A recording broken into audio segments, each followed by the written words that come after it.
Is baffled by increase in sudden adult death syndrome. Are they that stupid? I don't think that they're stupid. I think that they think we are stupid. And I mean, they're kind of right. Sudden adult death syndrome, really? We just have suddenly all these extra deaths.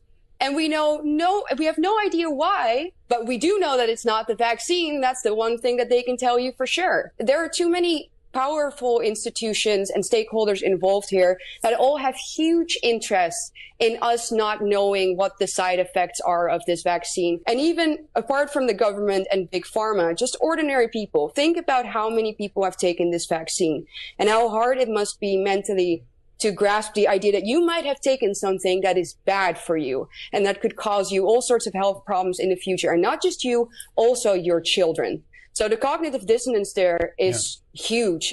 The FDA is poised to authorize these deadly vaccines to children as young as 6 months old, and humanity does nothing. Today, we want to provide an update on a topic that I know many parents and grandparents are focused on: the potential for the first COVID-19 vaccines for kids under 5. We have waited a long time for this moment. Well, guys, here's some good news. The Biden administration has finally announced a vaccine rollout plan for children under 5, and they've ordered 10 million doses. That's great. Right now, kids are like, oh my gosh, we can finally meet up for drinks. Many of us have already seen the mysterious objects found in the vials of COVID vaccines by 2 separate independent groups using electron microscopy. We are also familiar with the rising number of strokes, heart attacks, and other side effects experienced worldwide after the biggest experimental vaccination in history. And now we are getting a first glimpse of what is causing all this. Something in the COVID vaccines seems to be growing within the recipient's vascular system. Anomalous objects are being discovered in the dead bodies of the vaccinated by embalmers and coroners. Horrific things being grown inside the veins and arteries. These are not blood clots, and they appear to be some sort of organic material with small crystals and extremely thin wires made up of what looks like reptilian scales. This internal blockage growing within the vaccinated would certainly explain all of the deadly side effects we are seeing today. What the mainstream media is currently spinning as sudden adult death syndrome.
obviously a lot of controversy at the end of last week between your administration and the White House. What do you make of the White House saying that the state reversed on child vaccines? So the White House is lying about it. We, surprise. Not surprised the White House would lie. Definitely not surprised that legacy media would amplify the lie, because that's what they do. The state of Florida, they came out with an article saying the state of Florida has not ordered, its Department of Health has not ordered mRNA jabs for the babies. Yes, we didn't. We recommend against it. We are not going to have any programs where we're trying to jab 6-month-old babies with mRNA. That's just the reality. And I think what happened was they thought somehow we would like be embarrassed by that. No, we're following the data. You look at these European countries, they are a lot of them don't even allow Moderna for under age 30, or they recommend against it. So that was always that. We still have not ordered it. We're not going to order it. Now, what they're saying is because practitioners and hospitals can order it, somehow we've reversed. I said from the beginning they'll be able to do that. We don't have the authority to prevent it. And quite frankly, if someone wants to make a different decision, I would just caution people, look at the actual data in the clinical trial. It is the weakest possible data that you could possibly see. Very small number of people. What the recommendation is from them doesn't even track the outcomes.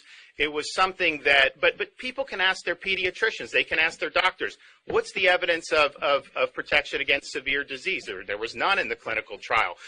But that's something that people would do. But for us, Joe Latipo, our Department of Health, has looked at it. There is no proven benefit to put a baby with an mRNA. So that's why our recommendation is against it. That's different than prohibiting the use in Florida, which we don't have the authority to do. And quite frankly, you know, we're confident people can make their own judgments on it. But I would say when you look at the trial, one of the things they did not have babies or very young kids who had recovered from COVID in the trial. So we don't know what this will do for people that have recovered. But in their recommendation, they are recommending giving the mRNA shot to people, young babies and kids that have already recovered from COVID. They don't have any clinical data on that. And people have looked at some of this stuff and have recognized how that, and you know what? The White House is bragging that we're the only country that is trying to do mRNA shots for infants. And I'm just thinking to myself, well, wait a minute. There's nothing wrong with being the Lone Ranger if you're right. But the other countries in Europe that are going a different direction, similar to the direction Florida's gone, they have been right on COVID way more than Fauci and his crew have been throughout this whole thing. Remember, these are people in Washington that rejected the idea of natural immunity. For a year and a half, they said that the vaccine was better than prior infection. And every credible study that's been done has said that that's not the case. And so they've been wrong time and time again. They were wrong when they criticized me for having schools open. They wanted our kids locked out of school in the state of Florida. They were wrong when they criticized me for having businesses open, beaches, all these other things. And so this is an example where they are pushing this with very, very, very scant data. But again, people can make their judgments, but ask questions. And the fact of the matter is, I think what this whole year and a half has shown us is these regulatory agencies in the federal government have basically become subsidiaries of the pharmaceutical companies. They are not independent regulators. They basically are there to rubber stamp what Pfizer wants to do. So people can make their judgments on it, but we have not ordered any for the Department of Health. There's been absolutely zero change in our recommendations. And the recommendations, remember, we were the first state to recommend against 6 to 11-year-olds. We never had any state programs for any of that. There have been some practitioners that have ordered it, and some have gotten it. Most parents are not giving it for the kids with the mRNA, but some did, and I think it's the same thing. So this is a continuation of our policy that we've had in place really since the spring.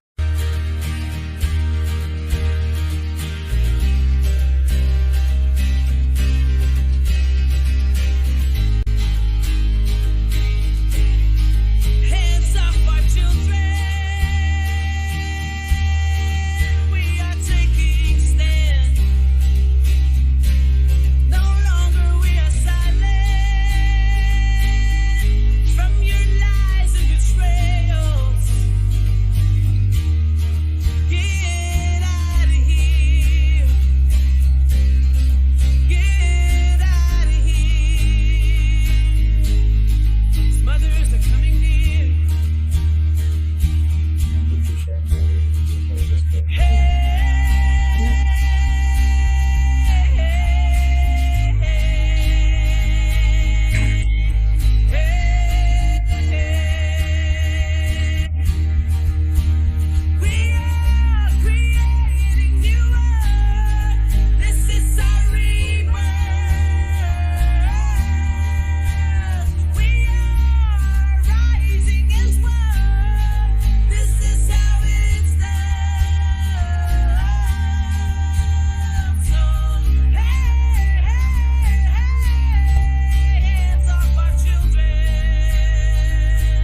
June 15th, VRBPAC will consider Moderna's EUA application to inject mRNA into babies as young as 6 months old, and Pfizer's EUA application to inject vaccines into babies 6 months through 4 years old.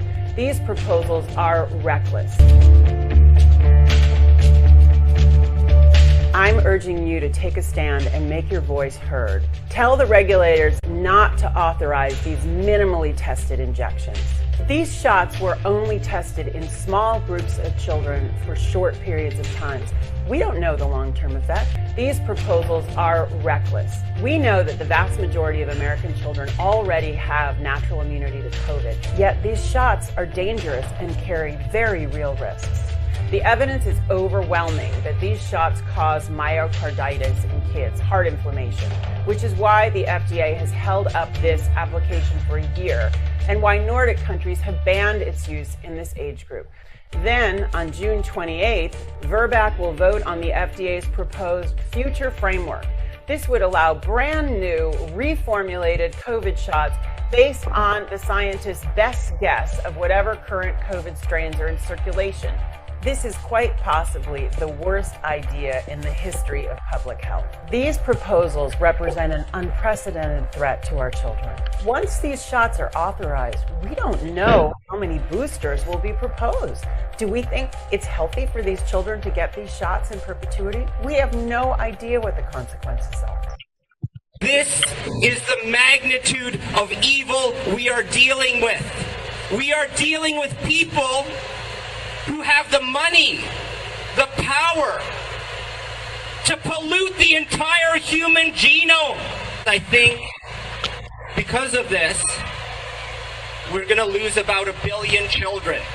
So any mother to be, even if she is not pregnant yet, if she gets an mRNA vaccine, those mRNAs are going to go to the ovaries. There's DNA that stays silent, that is never transcribed into proteins until the next generation.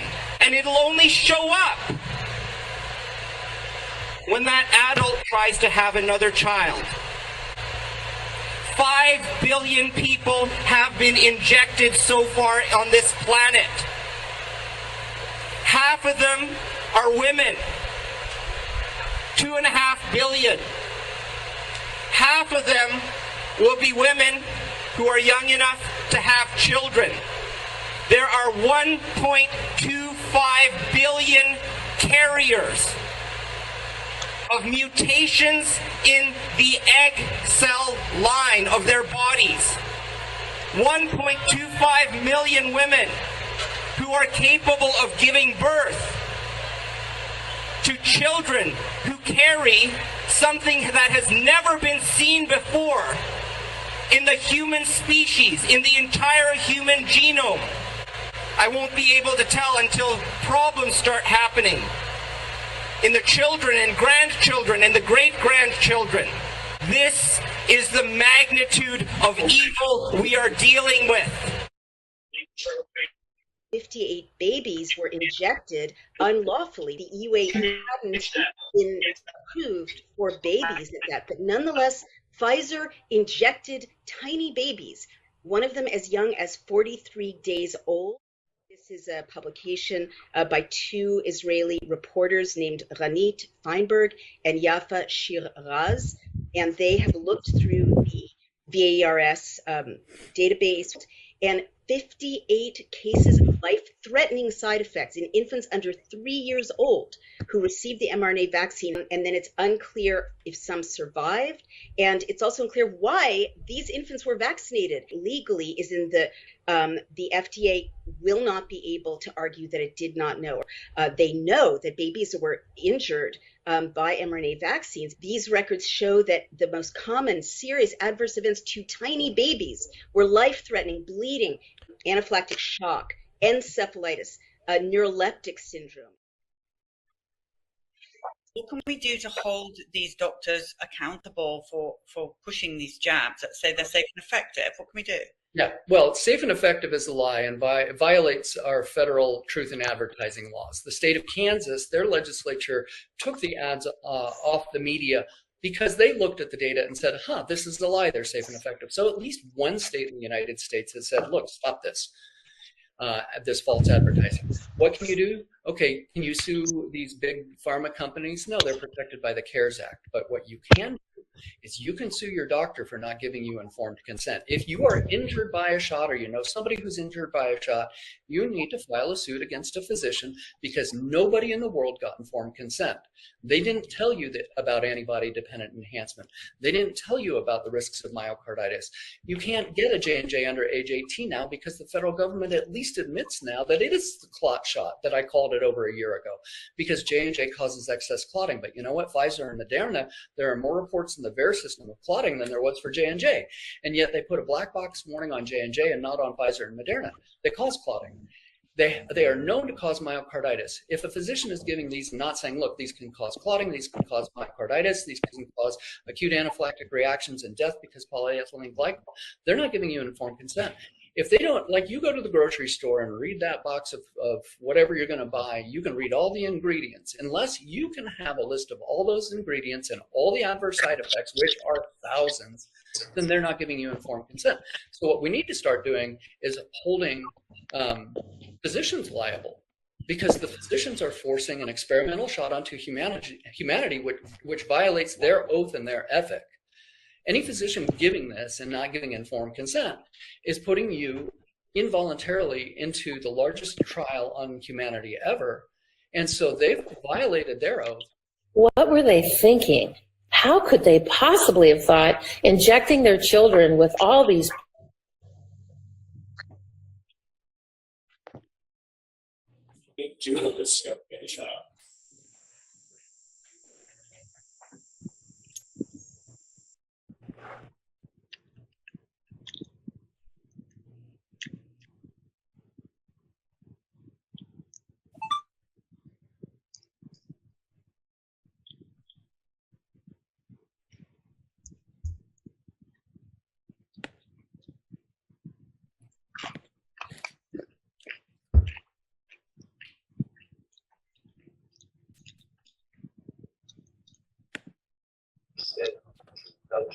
So this chapter goes. Adlina, please unmute yourself.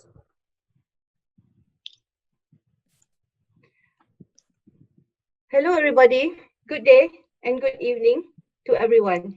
A warm welcome to the Save Our Babies webinar discussion on the crucial topic of vaccination in innocent children 6 months and above. I understand that we have viewers from no less than 8 countries here. A heartfelt welcome to each one of you. Together, let us do the right thing to save our innocent babies.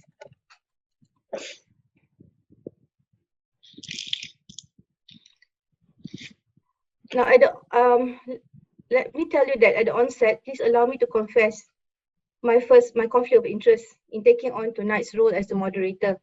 I take it on with all seriousness and conviction that doing nothing is no longer an option. I am a wife, a mother-in-law, a grandmother, and I wear many more roles as a woman. It just so happens that I have been in the medical profession for the last 29 years and lectured in several medical faculties in Malaysia. I have trained in excess of 5,000 doctors over my career as a lecturer in community medicine. Now, what happened was that after taking 2 doses of the COVID-19 vaccine, I had shingles. And 2 months after that was 2 months after the second dose. Following that, I had a chest X-ray in October, followed by a booster dose in January 2022. In March, I was diagnosed with stage 2 cancer. Though we all know that the big C causation is usually multifactorial, I think that the vaccines did weaken my immune system, thus reducing my ability to fight, to fight cancer. So we all know that the big C is actually has multifactorial causation, and I think that the vaccine did weaken my immune system, thus reducing my ability to fight the cancer cells. Now, in an Outlook article on 26 June 2022, which was actually today, Researchers from several parts of the world are claiming that repeated boosters might end up doing more harm than good by weakening the immune system. Okay, so therefore, I will not sit still and allow whoever is behind the ongoing narrative of wanting to inject the COVID-19 vaccine into innocent 6-month-old babies without first knowing what is the scientific evidence and without first knowing that it is actually truly needed. Okay. Now, by a joint statement for healthcare professionals by the International Coalition of Medicine's regulatory authorities and the World Health Organization on how COVID-19 vaccines are regulated for safety and effectiveness, on the 17th of May 2022, okay, what did they say? They said here that children are at risk of severe outcomes from COVID-19, including those with obesity, chronic pulmonary disease, congenital heart disease, and neurological disease, as well as those with neurodevelopmental disorders or epilepsy. Vaccination is protective against pediatric inflammatory multisystem syndrome temporarily associated with SARS-CoV-2, a potentially life-threatening syndrome that occurs in approximately 1 in 3,000 children after infection. Vaccination can also reduce the need for isolation in children, okay, and potentially a reduction in parental absenteeism from employment. Now, experience to date with the mRNA vaccines approved for pediatric use is that they are well-tolerated vaccines, okay? Now, there are currently 7 countries other than USA where kids under 5 years old are eligible for COVID-19 vaccines. They are Cuba, Venezuela, China, Hong Kong, Bahrain, Chile, and Argentina. Right? Against this background, we are now going to discuss if the above statements are actually true. With us today are an eminent group of doctors and scientists who have treated patients with COVID-19 and those suffering with adverse events from vaccines, as well as extensively scrutinized data on those events from various countries. Before I introduce Dr. Peter McCullough, our first panelist for tonight, please allow me to cover some house rules. Number 1, for all those here who have signed in via Zoom, please ensure that you mute your microphones at all times. Number 2, for those who have questions for any one of the panelists, please type into the chat box. My team will shortlist and forward them to me. Each panelist will be given 20 minutes to share their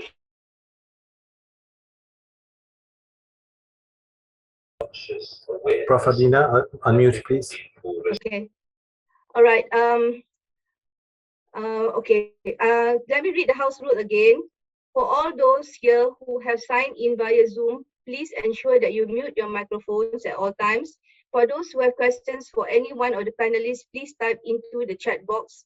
My team will shortlist and forward them to me. Each panelist will be given 20 minutes to share your thoughts on the ongoing narrative on vaccine boosters, double boosters, and how the injection of innocent 6-month-old babies, and now the injection of innocent 6-month-old babies. Now, without further much ado, please let me introduce our first panelist, Dr. Peter McCullough.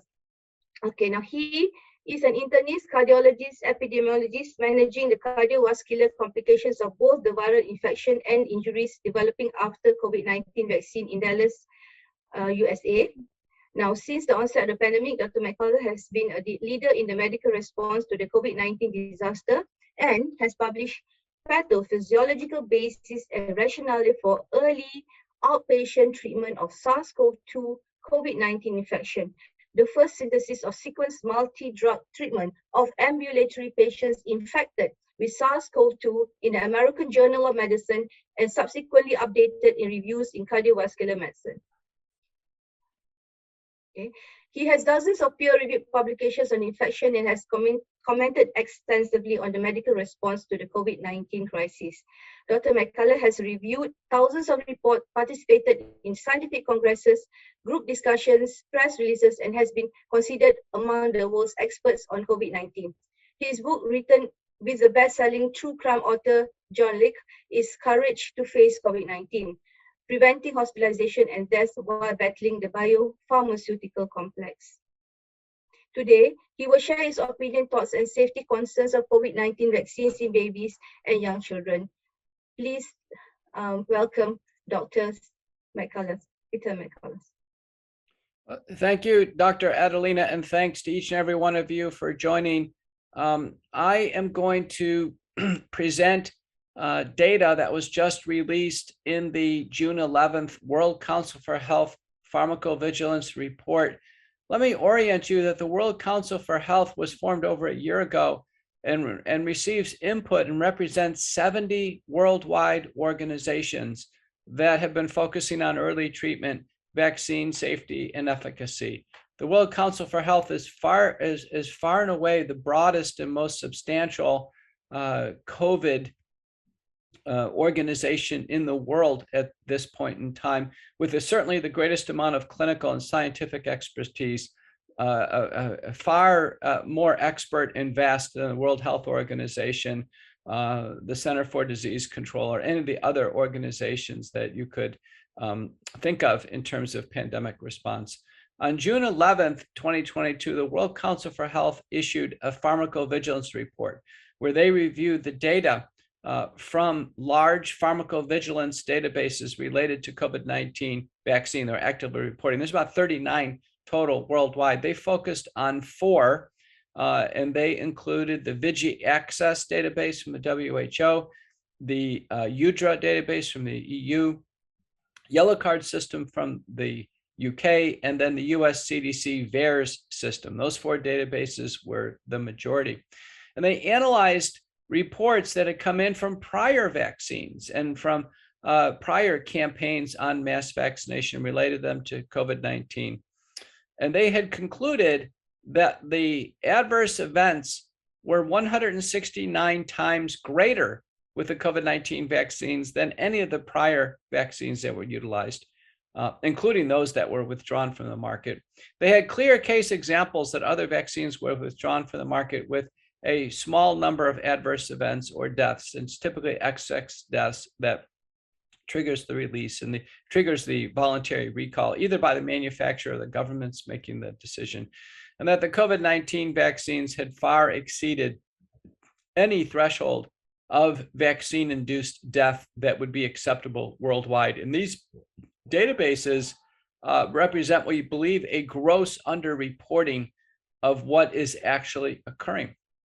But shockingly, through these databases, there are in excess of 4 million adverse safety events certified by these systems, largely that receive reports from doctors, and sadly, 40,000 deaths worldwide. And this may represent a gross underreporting. Now, granted, most of these data are in adults. They could have other conditions, but they're strongly temporally related. It's biologically plausible. It's internally and externally consistent. And it's also been shown in the randomized trials that there's excess death with vaccines. So it meets all the Bradford Hill's tenets of causality. And a more probable than not basis, the vaccines are causing death. And what the pharmacovigilance report says is they're causing deaths in a large number of individuals. Now, in the United States, the vaccines have been recently approved for use at lower doses, ages 6 months to 5 years. But already in the pharmacovigilance report in the United States from the CDC VAERS system, there's 209 adverse events in children under age 2 years and 1,499 events ages 2 to 5 years. So that means children have either received the vaccine before the approval, and this has happened previously with boosters and other advances where there's pre-approval use of a product. There seems to be no safety guards on this whatsoever, or they may have occurred through a pregnant woman or a breastfeeding woman and had an adverse event reported in the child. But I'm telling you, even before the program and official approval is there, the safety events are far too many. The World Council for Health has concluded that all COVID-19 vaccine products, all of them, should be removed from the market immediately. We should stop public use of the program. The worldwide program has failed. We know now, particularly in children, that the vaccines are not medically necessary. They're not clinically indicated. There are no randomized trials that show that there's a clinical benefit of any type with respect to reductions in hospitalizations and deaths. We have data from the US CDC, ages 5 to 11 and age 12 to 17 by House and colleagues, MMWR, December 31st issue, showing the vaccines are simply not safe in the CDC data. The children get far more sick with the vaccines than they do with COVID-19 itself. And now we even have 2 failed real-world studies recently published in JAMA. First authors are Dora Bawilla and Fleming Dutra, 2 separate papers showing that vaccine efficacy, even when it's undertaken ages 5 to 11 and ages 12 to 17, the vaccines are essentially useless, even in preventing COVID-19, the mildest type of upper respiratory illness. So I'll finish and conclude by saying that COVID-19 vaccination globally across the world should stop immediately for adults, and we should not start vaccination of young children. Now is a good time to pull all the products off the market and do an evaluation on what went wrong and begin to make reparations and deal with the vaccine injuries that are coming in at a very high rate. Thank you so much for listening. Thank you very much, Peter. I have got one question to ask you, and that is, now there was a statement by Professor Sir David Spiegelhalter, chairman of the Winton Center for Risk at Cambridge University, that said that children are more likely to be struck by lightning than to die from coronavirus, especially those for the under 5s. It is 1 in 1.7 million, less than the rate in which people are struck by lightning each year in Britain. What do you think about that statement, Peter? Yeah, fortunately, hospitalization and death are extremely rare in children. The published studies of hospitalization show that the vast majority of hospitalization, the children do not need mechanical ventilators. It's largely panic based on the parents. They need some nebulization. Every case of hospitalization and death that I've reviewed in children, it's because they have not received early treatment. And early treatment using commonly available methods, including inhaled corticosteroids, available antiviral drugs, available anti-inflammatories, and rare cases, anticoagulants. All of them are preventable. Of those who have died with COVID-19 in the childhood age range, there's a fraction of them who are on the ventilator to begin with because they have severe heart and lung disease or they have severe neurologic disease. A healthy child under any conditions has no significant threat of having serious COVID-19 illness beyond having common cold. So Peter, would you say that if the child is a healthy child, the risk of getting serious COVID-19 is less, correct?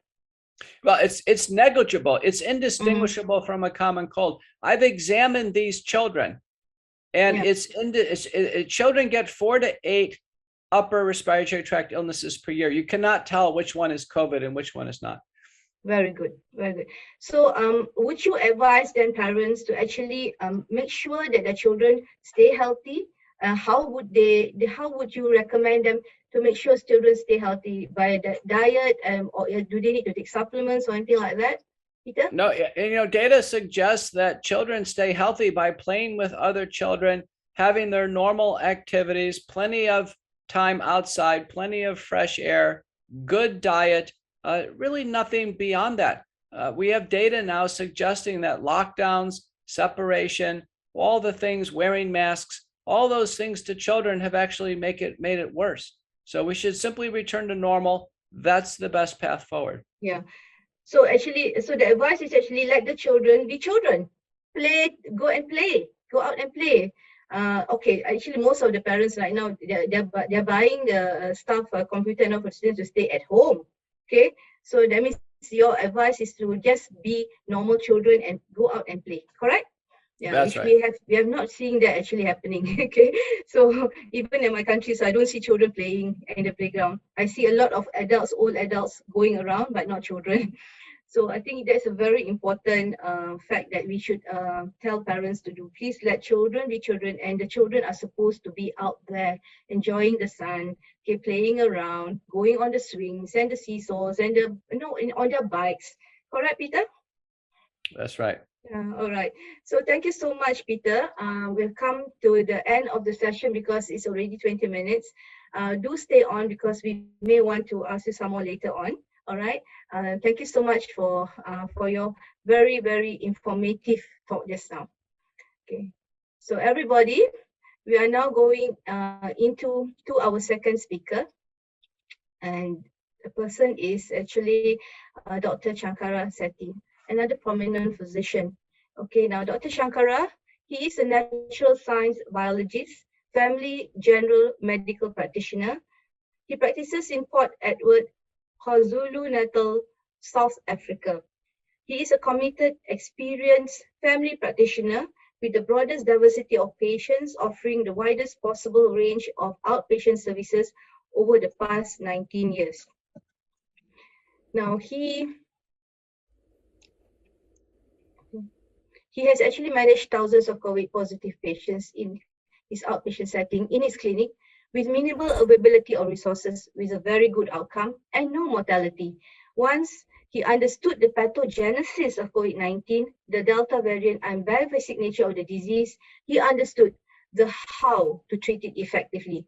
Presently, he is involved with coping with the many side effects of vaccines suffered by his patients and feels very strongly that the babies and young children should not be vaccinated, as they do not fall in the high risk category, but will be more at risk from rush experimental COVID-19 vaccines rather than the COVID infection, which is actually rare in the young and from which children tend to recover within a few days of infection anyway, right? So with that, I will welcome Dr. Shankara Chetty. Thank you, Iris. Good morning, good afternoon, good evening to everyone joining us from around the world. I thank the organizers of this meeting. This is vitally important, and I think most important to advise parents about the decisions that they have to make as far as the protection of their children are concerned. To that end, I think my discussion is going to be about what's transpired thus far and put some understanding to why we're here. I think the first thing to understand is immunity, and it's the most important facet of our existence. It's constantly learning to help us tolerate the environment that we live in. When we are born, everything is new. We get some protection from our genetic makeup and from our parents' breast milk. And through our lives, or through our childhood, our innate immunity protects us from the environment and informs our immune development, which then progresses to an acquired immunity when we're more mature. And that holds us in good stead through our lives. And this, I think, is the most important thing in human beings adapting to the environments that they live in. So as you can see, our immunity is vitally important in our existence. The next thing I want to discuss is COVID illness. COVID illness is caused by coronavirus. It is clearly a two-phased illness. The first phase of the illness, which is a viral phase, produces good immune response in all patients, and this leads to rapid recovery. In a small proportion of patients that are susceptible, they enter a second phase of the illness, which is a hyperimmune reaction to the dead virus, specifically spike protein. And this is what leads to all the mortality and morbidity in COVID illness. The second phase of this illness does not occur in children, as they respond with an innate immune response that easily clears the virus and cannot mount an overreaction to the spike protein due to their immature immune systems. And so they are not at risk of mortality or morbidity.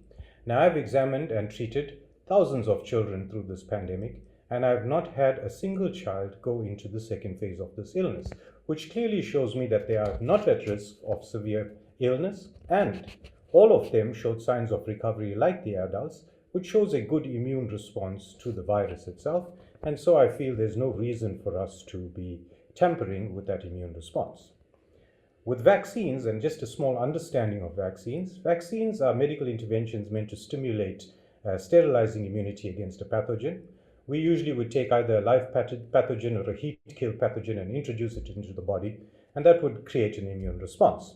That immune response is lifelong, and its effects would be lifelong. And so if it had side effects, that intervention, those side effects from that intervention would be lifelong as well. And remember that a vaccine cannot treat someone once they're infected.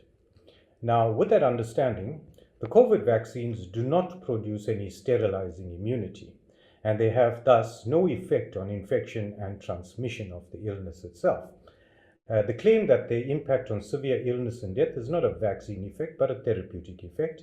And I think the classification of it as a vaccine is to avoid the close scrutiny that therapeutics have to be put through before they get authorization. There's also a consideration as to why messenger RNA was used.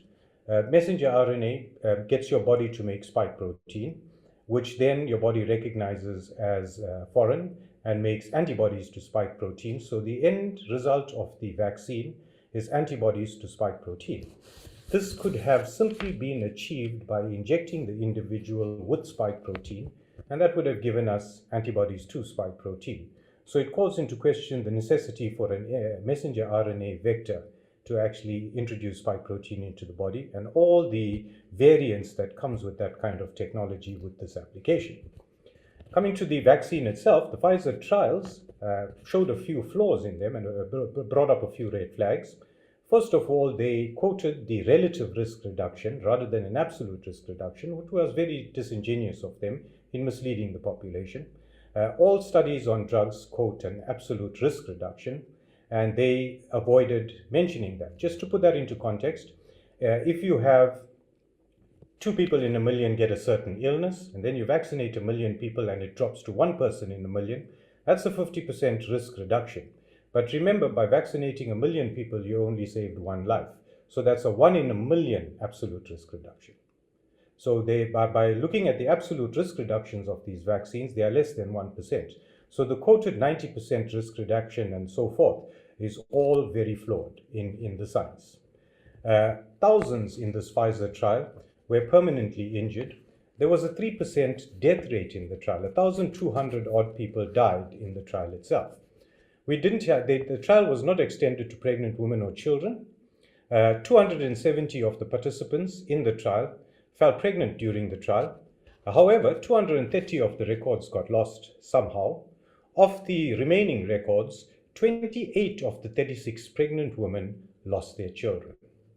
And this was just the start. Spike protein has since been shown to have great toxicity. It causes endothelial injuries, it causes immune suppression, it causes prion disease, and it can cause damage to DNA by preventing DNA repair. Is there an issue with the screen itself? There we go. So spike protein is quite a toxic substance. And so being toxic and having this high mortality and morbidity associated with it, we should have been given a choice as to whether we want to take it. But due to an emergency authorization, we went into a phase 3 clinical trial, and with very poor data collection and very poor pharmacovigilance to actually see what we were actually doing. Now, we should, with this huge risk to a person, been given the choice with informed consent. However, informed consent was not given, in that we were not told about the contents of the vaccine itself. We were misled about the risks with this vaccine, and of course we were misinformed about the true lack of benefits of this vaccine. It went further for us to be coerced into taking it out of sheer fear and the reporting of unnecessary statistics, fear from the loss of our liberties, and of course we are aware of the psychological blackmail we were put through, being told it's the right thing to do. So in summary to this point, COVID illness is no less treatable than the common flu and about as contagious. So it shouldn't have stirred the amount of fear it did globally. The initial response to COVID was completely unscientific and inconsiderate of years of documented scientific evidence. It was designed to cause fear, loss of liberties, and psychological distress. Knowing full well that people make rash decisions when faced with such intangible anxiety, the vaccine was promoted as our savior, and we were coerced into compliance. Millions have been injured, and hundreds of thousands have died, with still no review of the vaccine campaign, rather a push to vaccinate pregnant women and children with no trials at all. All they wanted was your blind faith in a toxic false god whose only aim is to kill, maim, and disenfranchise you. And now your children are their target.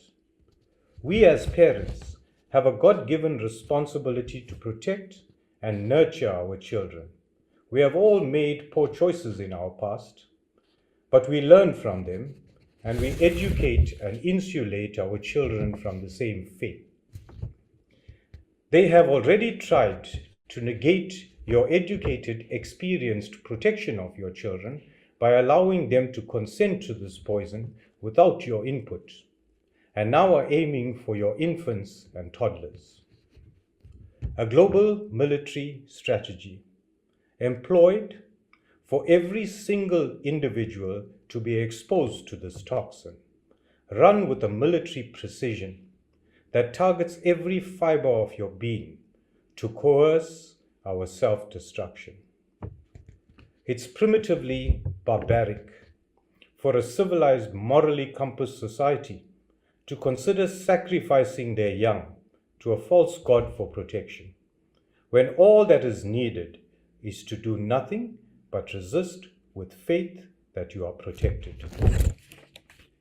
Please do the right thing for your kids, and may God bless you all in the choices that you make. Thank you, and I will feed any questions that you might have. Thank you very much, Dr. Shankara. Very powerful message there to everybody, every parent. There's one question here that I would like to pose to you. This is from Dr. Vijay. We are told on live with the COVID, but what? Okay, we are told to live with the COVID recently. But what I would like to highlight is that non-vaccinated people have already lived for 2.5 years with COVID and are healthy. Looks like the immunity is working. Now, is this correct? Absolutely correct, Adlina. We were initially made fearful of reinfections. Those that got infected in the first 3 waves developed a measure of immunity, better than any vaccine could have provided. With Omicron, we started to see breakthrough infections. Those breakthrough infections were very mild. We were made to be fearful of those breakthrough infections, all in an attempt to vaccinate those who were resistant.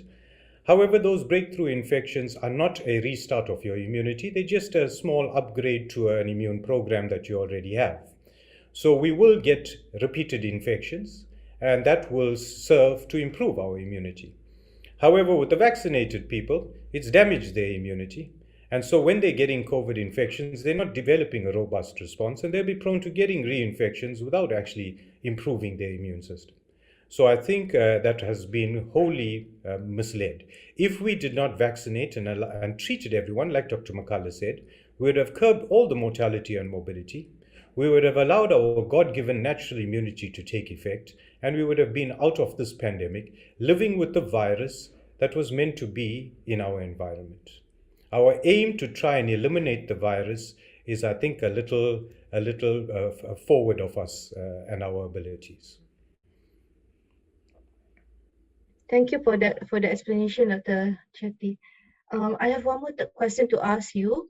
You were saying about the mRNA spike proteins, okay? And that was actually, when you said about that, are you saying that only mRNA spike proteins are the problem, or also from all the other vaccines? Because there are other types of vaccines that is not mRNA based.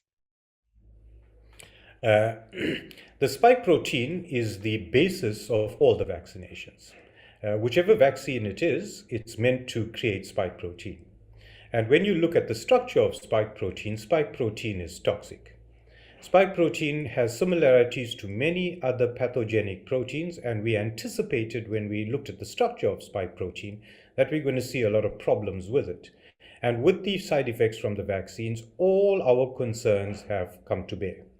From the clotting to the endothelial injuries, to the increases in cancers, to the reemergence of latent viruses. And of course, we know that spike protein impacts on DNA repair, and that will cause a lot of cancers. And there's new evidence out that the DNA or the messenger RNA has the ability to integrate itself into DNA itself. And so the damage to your children would perpetuate in eternity. as they would pass it on to their children without the need for further vaccinations. So it's vitally important to protect our children against this. Now, spike protein, being a toxin, should have never been used to make this vaccine in the first place. We have nucleocapsid, we have a whole range of other proteins in the virus that we could have used. And of course, the spike protein that they are using is from the wild type variant that has changed over the pandemic. And strangely, they haven't been able to modify the vaccine to be cognizant of the changes in the spike protein. I drew an inference. It's like we were very proud of being able to build a car in 6 months. But in 2 years, we haven't been able to change a flat tire. And it makes me wonder, was this car ever built to move in the first place? Or does it have some other agenda to it? So I think we need to ask the right questions. All right, there's another question here from Dr. Susan Raj. We are at the right time to have a study done by testing for blood for damage between vaccinated and unvaccinated people. Please share your thoughts on this suggestion. This is something that should have been done from the start. We are in a phase 3 clinical trial. And in such trials, we must have an unvaccinated control group to compare with. But very, very disingenuously, they vaccinated the control group and they have no one to compare it to. But there are countries like in South Africa where we have a very low vaccinated rate with a very high unvaccinated control group. Now, these studies are easy to undertake, but require financing. They require resource. And as long as the powers that be have an agenda and don't want this information to come out, they will not finance such investigations. However, I think that the injuries from the vaccine will become too obvious to ignore any further, and we will have to invest resource in helping the people that have been injured. So with Dr. Susan's question, I think it's inevitable that at some point we will have to look at what we've done. Right, just one more question, Dr. Chetty. There are a lot of cancer cases coming up, and a lot of them are found at a later stage, okay? And they are having the aggressive type of cancers, all right? How true is this? Because this is what I have been hearing, but there's no studies or there's no data that is coming out. It is late stage and it's very fast growing and it is very aggressive. What do you feel about this, Dr. Shankara? That's absolutely true, Dr. Adlina. I've had a few patients like that myself. I've had patients where prior to vaccination, I'm one to do the routine markers for certain cancers that are prevalent at certain age groups, like prostate cancers in males. And I've had a few patients who were perfectly fine prior to the vaccination. A few months after vaccination, presented to me with symptoms, and when we investigated, they were already in a stage 3 or stage 4 of that cancer development. I've also had patients who, for years, were in remission with their cancers, breast cancers, liver cancers, and after taking the vaccine, started experiencing problems. And that exploded into a 3rd and 4th stage cancer within a period of a few months. So it's understandable. There's a protein, GP120, in the spike protein that was deliberately put there to make sure that it suppresses your innate immunity to try and prevent the messenger RNA being damaged by your immune response. However, that's overdone, it's played its role and suppressed our immunity quite severely. And that suppression of immunity will allow cancers that were in remission by the action of your immunity to re-emerge. And that's the reason we're also going to see a re-emergence of a whole lot of latent viruses, latent illnesses, and of course, that's been shown around the world as well, that a lot of viruses that were never infecting people prior to this are now becoming more prevalent. Like monkeypox could be put into that particular category. And it might have been brought on in a population where their immunity has been damaged on a broad scale. Thank you very much, Dr. Shankara Chetty, for coming to talk to us about a very important topic. So we will have to move on because we have time to catch up. Just stay on for us. So any other questions are coming up later on. Thank you so much. All right. Sure. So now, before proceeding to the third speaker, let me share with you some findings from a study conducted by the Malaysian Islamic Consumers Association. Now, this study has not been published yet, okay, but it has been presented in a seminar, okay, in a conference, okay. Now, the objective of the study was to describe the occurrence of adverse events following COVID-19 immunization among the Malaysian population who made reports via the online data collection portal, and to identify the relationship to social demographic data as well as vaccine brands. Okay, now this study found, okay, that up to 26 February 2022, there were 2,667 reports of adverse events following COVID immunization to the web link, of which 30.6% also reported to the MySejahtera and 6% to NPRA. The respondents, the mean age was about 39 years old, majority were female, 59%, and 91% were Malays. Now, majority of the adverse events occurred with the first dose, that was 53%, okay, and majority also occurred at 2 weeks or less after vaccine administration, of which 87.6% were moderate to severe events. 87.6% were moderate to severe events. Only 24.2% of medical doctors acknowledge the possibility of the adverse events due to COVID immunization, and 31.2% disagreed, and 44.6% did not comment. Okay, so now with that, I would like to introduce you to Dr. Satvinder Singh, who is the functional and integrative medicine consultant, anesthesiologist, and master trainer in functional endocrinology. Dr. Satvinder Singh has been lecturing for more than 25 years, mainly in functional and integrative medicine. He has lectured extensively in Asia and sharing his expertise with colleagues. He will be covering the subject of adverse events from immunization. He has seen 800 over patients with these adverse events in his practice, and will share some effective treatments protocol he has used successfully. Please welcome Dr. Satvinder Singh. Thank you, Dr. Adlina. Good day to everybody, wherever you may be. I know there's a limited time, so I've tried to make this as simple as possible for patients and the public who are following. So it's definitely not for doctors, with due respect to everybody who's in the group. But I want to share, I started keeping facts and data from September 1st, 2021, because I treated a few patients which we basically felt that they were AEFIs, so adverse events or effects following inoculation. And since then, I've seen almost to the T of 800 patients, which we felt after careful consideration and exclusion of other vaccines and other stuff, that we felt that they had actually side effects from the inoculation. So let me share slides with you.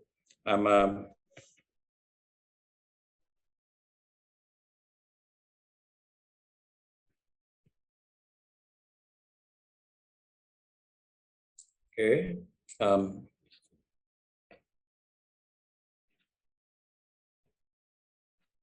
Just let me get that in.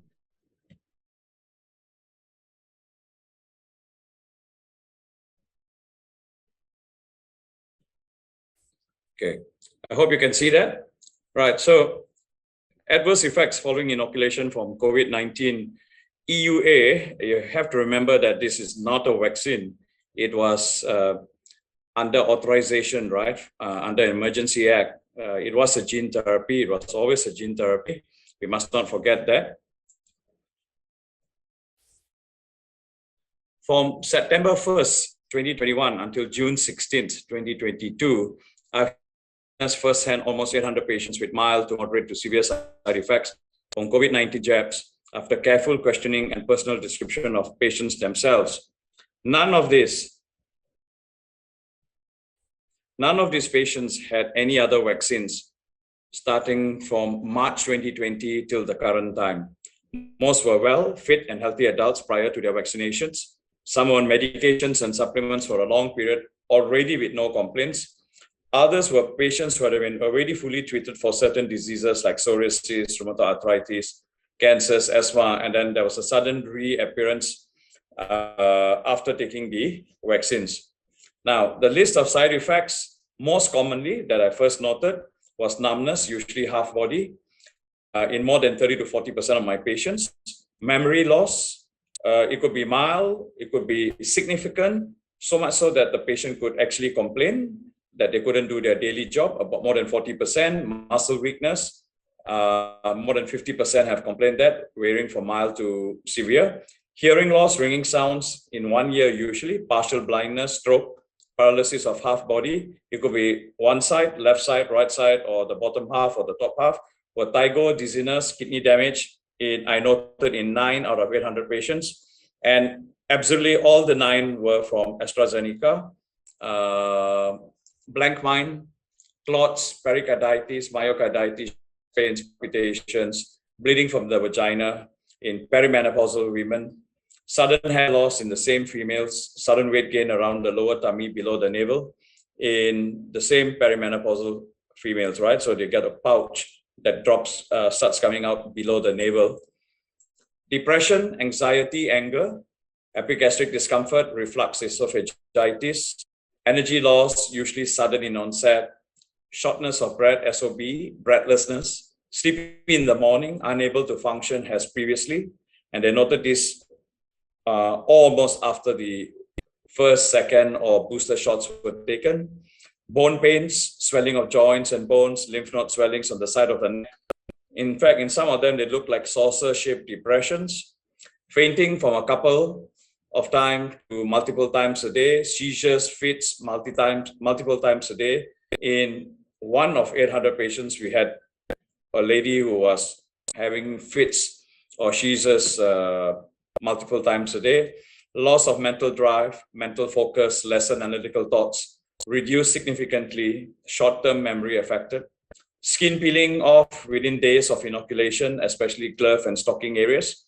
Sudden rise in blood pressure, sudden or gradual increase in sugar readings over 2 to 3 months of inoculation. High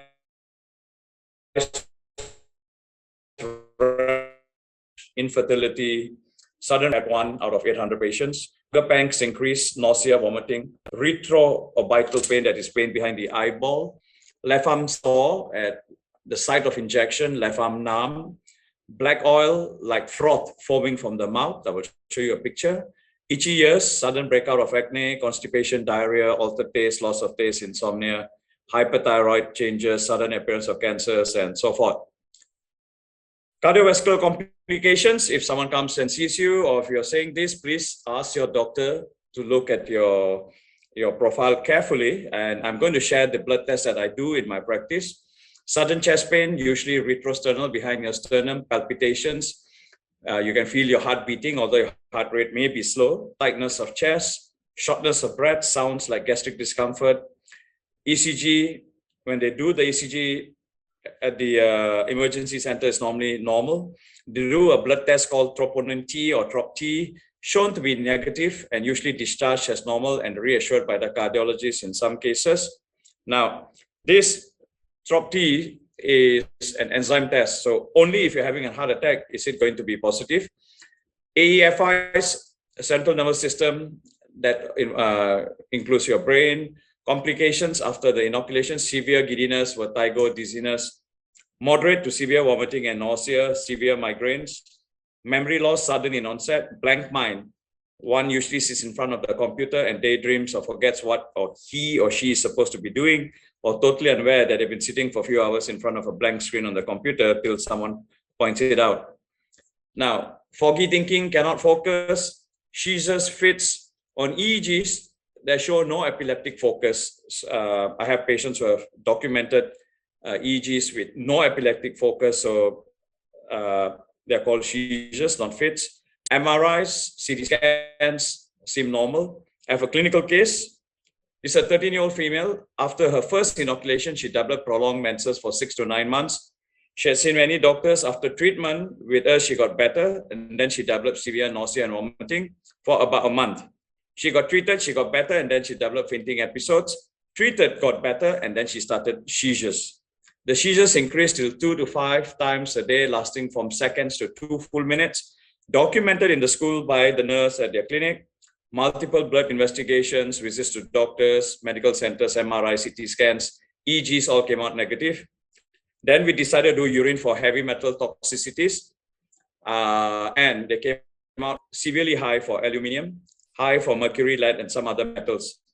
We started chelation protocols specific for the offending agents, and seizures have reduced to once in 3 or 4 days, and the duration equal to or less than 20 seconds for each seizure.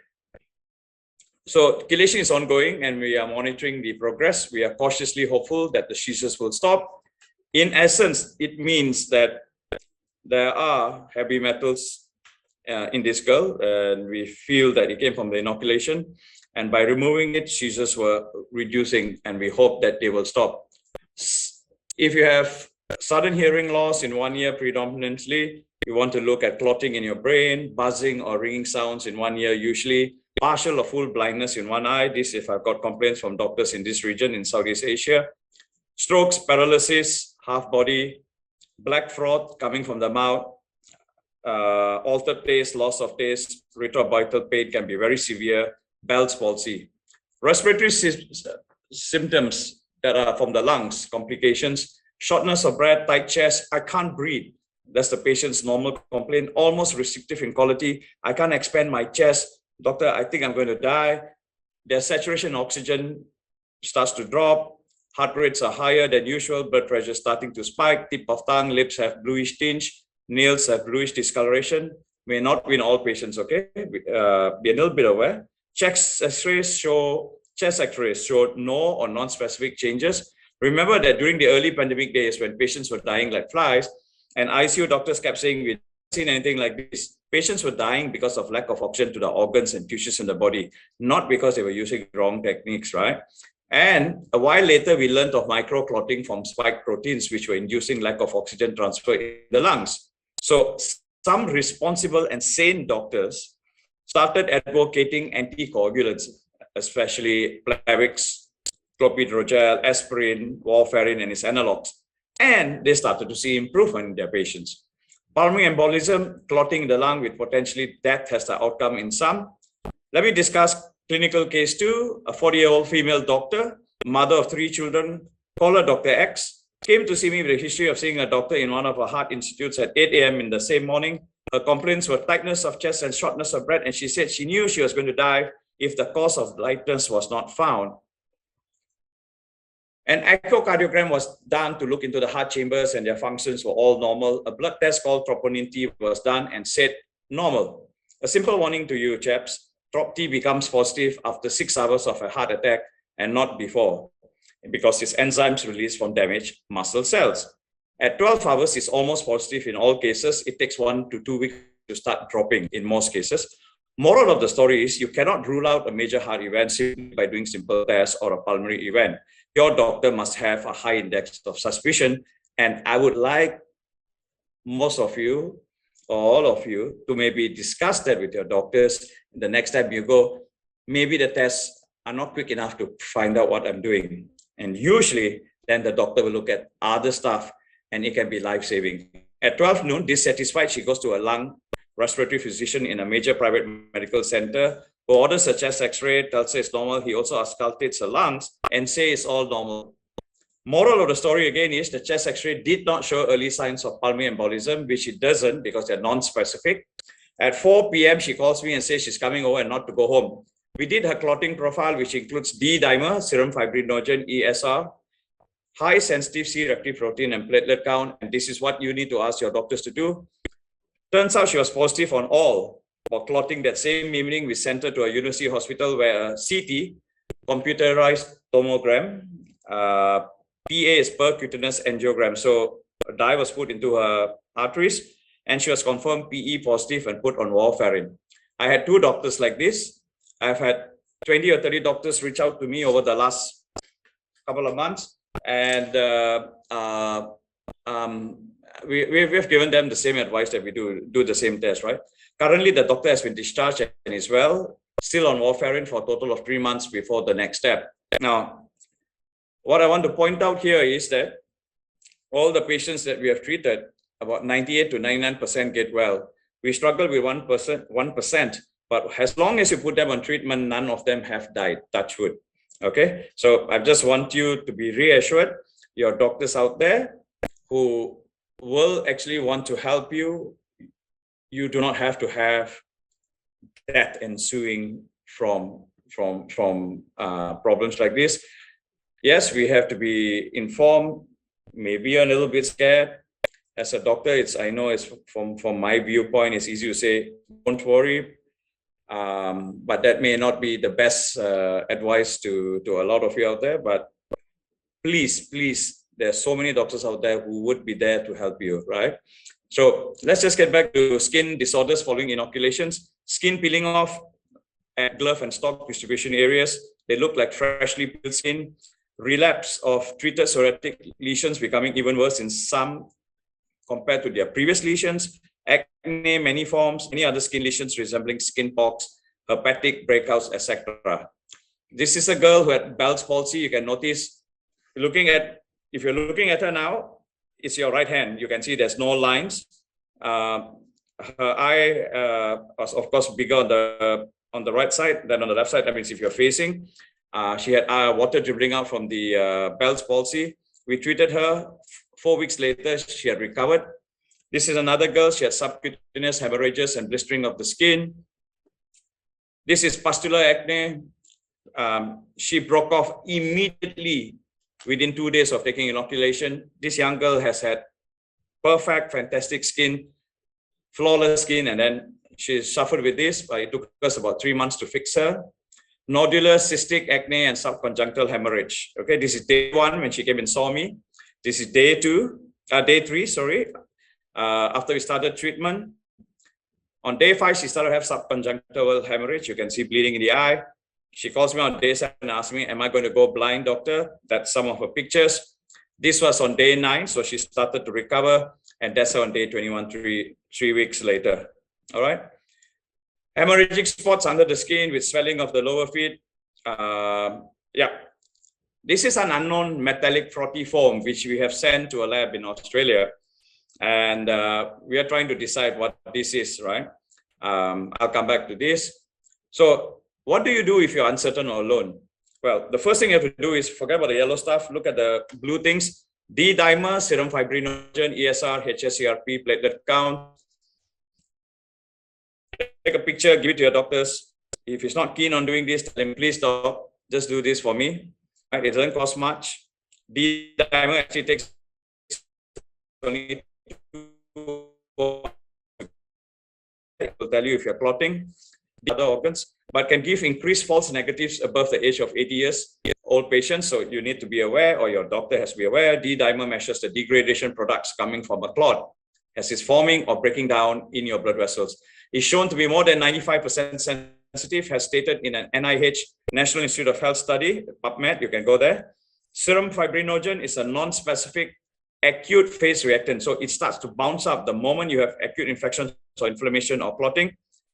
hsCRP is an acute phase reactant. That means it starts to go within hours after you have released in the liver. It's an inflammatory marker. If you have inflammation infection in the body, it's a very important tool. ESR will go up if you have possibility of a clot. Platelet count, high platelet count is called thrombocytosis, which leads to clots and can travel to other places from the original site of a clot. Usually means there's an infection, inflammation, or other disorders. You must always have a high index of suspicion, and I think most diagnoses of AEFIs will be by exclusion, not by inclusion criteria, until we find ways of measuring what's going on in your body after the inoculation. Out of 800 patients seen, 150 were positive on the clotting test with me.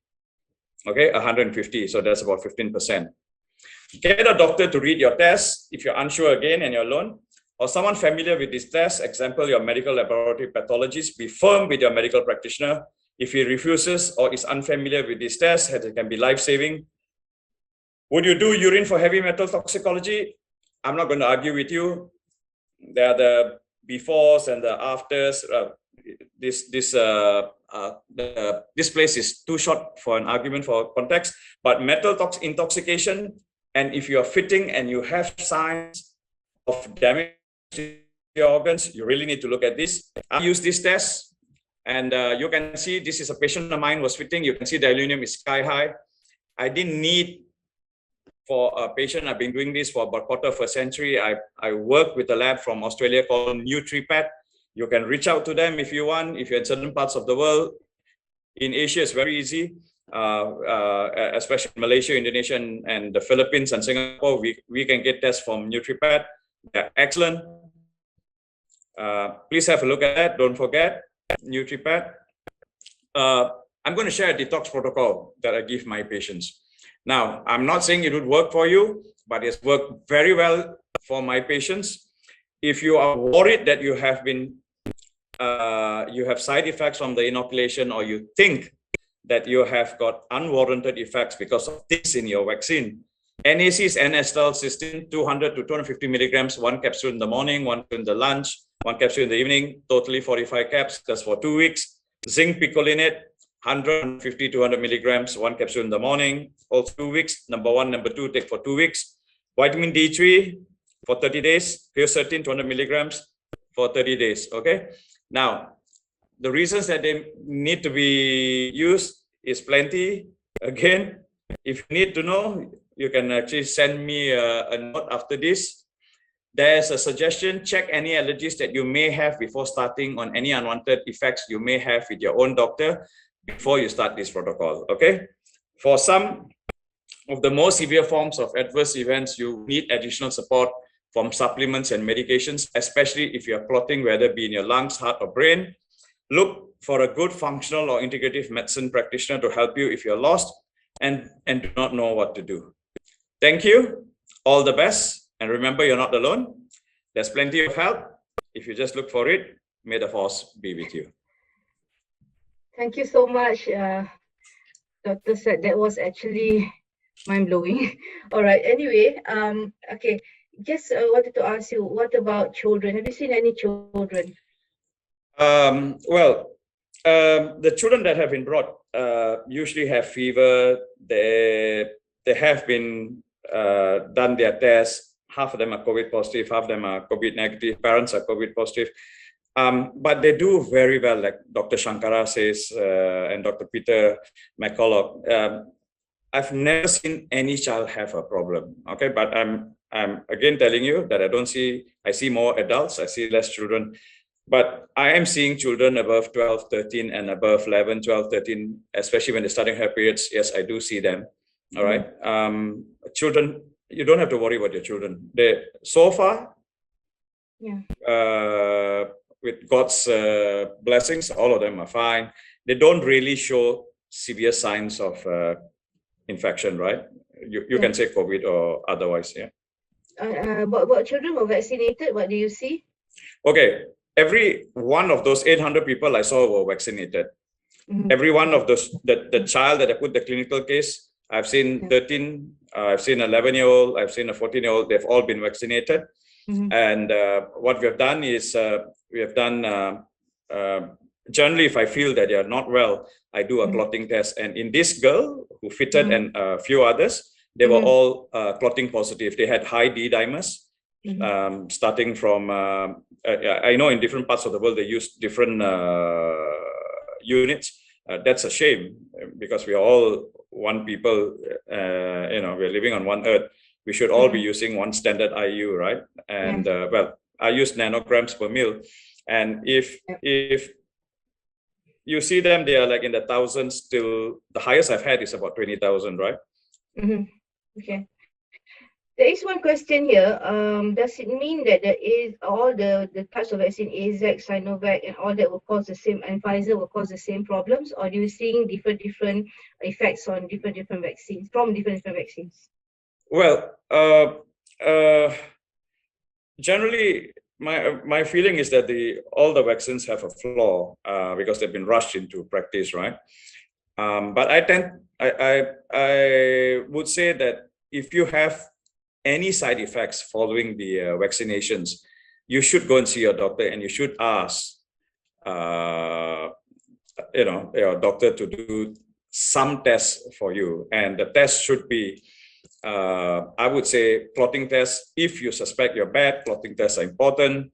There are no real medical tests that I'm going to show you because they normally come up fine. The only ones that I've seen are renal profiles dropping in about maybe 9, 10, 11 patients. Some of them have dropped to 75 to 100% of their renal profile even before they got to me. And they've been my patients for years. They have had 100% renal profile until they volunteered for inoculation. Yeah. Okay. Okay, so that was a question by Suraj Dawan. Now there's another question here, but it's very interesting question. Okay, this is from Susanna. She says that what will happen if an unvaxxed marries a vaxxed person? Will the unvaxxed become vaxxed? Okay. All right. I think you have to ask. I would like Dr. Shankara to answer this. I can only say what I hear from the other doctors. I think it's not fair to guess, right? I'm not a guessing person. I like basis. I like to be able to document. So I have to pass that one on until I have more information. Sorry. We will pass the question to Shankara later, right? So we will now. I would like to know too. Yeah, me too. Yeah. Right, we will now move on to the next speaker, right? Okay. Thank you. Now, okay. Now, there is the adverse events, right? Among children ages 5 to 11 years after COVID-19 vaccination.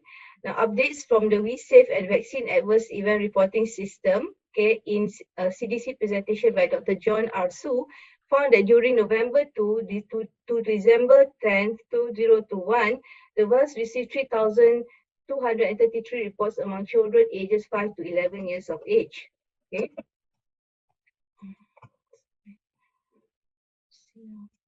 Now, as of December 9, 7,141,428 doses of pediatric Pfizer-BioNTech vaccine has been administered.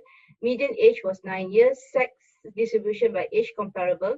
Most reports among non-Hispanic white children or children without race or ethnicity reported. Median time to symptom onset was 0 days as the day of vaccination. Majority of report, 97%, was not serious. 2 reported deaths in children with complicated medical history. 8 reports meeting myocarditis case definition. Clinical course mild. With that finding, we move on to our final speaker, Mr. James Roguski. James is a researcher. He is an author, natural health proponent, and an activist who believes that the old systems are rightfully crumbling. So we must build their replacement quickly. His goal is to organize evidence of criminal activity on the part of government officials, corporate executives, and mainstream media companies. James, he has been working. James has been working tirelessly, to help expose the lies, corruption, and simply stated the evil actions of those who will be shown to have been on the wrong side of history. James, you have the floor. Well, thank you so very much for having me. I greatly appreciate it. We've all been working very close together, and I just want to thank everyone who has worked, tirelessly to put this event together. You're doing a service to humanity. I know we're running a tiny little bit behind schedule, so I'll keep my message very, very brief, and I'm going to share my screen. But before I do that, I want to make one thing very, very clear. I am not a doctor. You've had 3 spectacular doctors that spoke before me. I do not give medical advice. I'm more of a watchdog. And what I'd like to report is what I've observed our United States government doing, and give you an alert about something that they are about to do later this week. And so please let me know that you can see my screen once I share it here. One of the things, are you able to see my screen? I hope it should say pandemic of the vaccinated. And so this is a very simple one-page article that is on my Substack, jamesroguski.substack.com. And so what I did is I put together a one-page document that summarizes the data from the trials that were discussed and used to authorize both the Pfizer and the Moderna injections for use in young children. And I said authorized, not approved, okay? And so what that means is we're basically in the middle of an experiment. And so the data is complicated and it's overwhelming for most people. The information is all on this form. I won't bore everyone with all of the individual details. Everyone is totally capable of reading that for themselves. I just want to give the highlight, because what has happened is the media, in my opinion, is misrepresenting this information, and the FDA just simply ignored it. Okay. Now, the first thing that is of importance is that most children in the United States have already been exposed to COVID, and they've developed natural immunity. Measurements of blood of children has shown that they have antibodies already. And so injecting someone who's already developed a far better natural immunity just really doesn't make any sense at all. Now, again, to just give the overview, Pfizer was authorized for 3 shots, each with 3 micrograms. Moderna was authorized for 2 shots with 25 micrograms.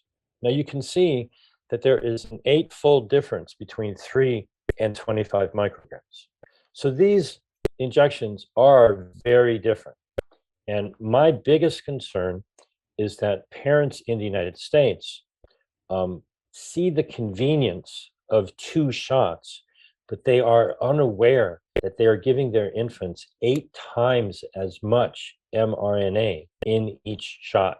And that has shown up in the adverse event statistics that were reported to the FDA and by the FDA, okay? Children were 500% more likely to have a severe adverse event if they received the shot as opposed to the placebo. And 38.5% of infants had an adverse event that required medical attention. You know, now this is, you know, above just crying and sleeplessness and pain and fever. These are serious issues. And so the other big thing that I would like to talk about with, you know, these studies is that from a very simplistic standpoint, they were deeply flawed because more than 2/3 of the children who were in the study somehow magically disappeared from the data at the end of it. Just in the Pfizer study, they claimed that they had 1,200, almost 1,200 young children in the study, but when they finally got started, they had 1,000, and when they ended, they only had 277. But it got even worse than that because they threw out all of the information that were the clinical results of the study.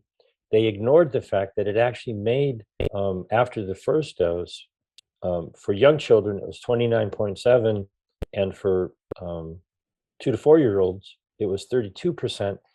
It actually made the children more likely to be diagnosed COVID after their first injection. And so all of this data is available, but yet it's hidden in plain sight because most people did not watch the presentation and they do not dig into all of the documents. Now, I'm going to scroll down here on this page and show you something that really, I hate to be the bearer of bad news for anyone here who has already received the injections. But this is from a pharmacy chain in the United States, very big company called Walgreens. And I just got this off of their website this morning. And, or I should say last night, actually. And so what this shows is that when people come in to receive a test to see whether or not they are positive for SARS-CoV-2, now I don't really trust the tests. I don't think that they're very, very accurate, but much of the official world does trust these tests. And this is the data that the pharmacy is making available to the public. People who came in to be tested were 24.6% positive if they were not vaccinated.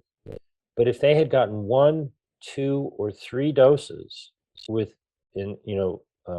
than 5 months ago, the rate of positive testing was dramatically higher. Now, granted, right after a second dose and right after a third dose, it seems to give a little bit of protection, but then it wears off, and it does much more than just wear off. It makes people worse. It makes them, if you do the math on here, that's about 40% more likely. That's about 45% more likely, and that's almost 50% more likely to be tested positive for COVID if someone has had 1, 2, or 3 doses more than 5 months in the past. And so why in the world is the world ignoring this information? According to Walgreens data, they have made people more likely to get COVID because they've been injected.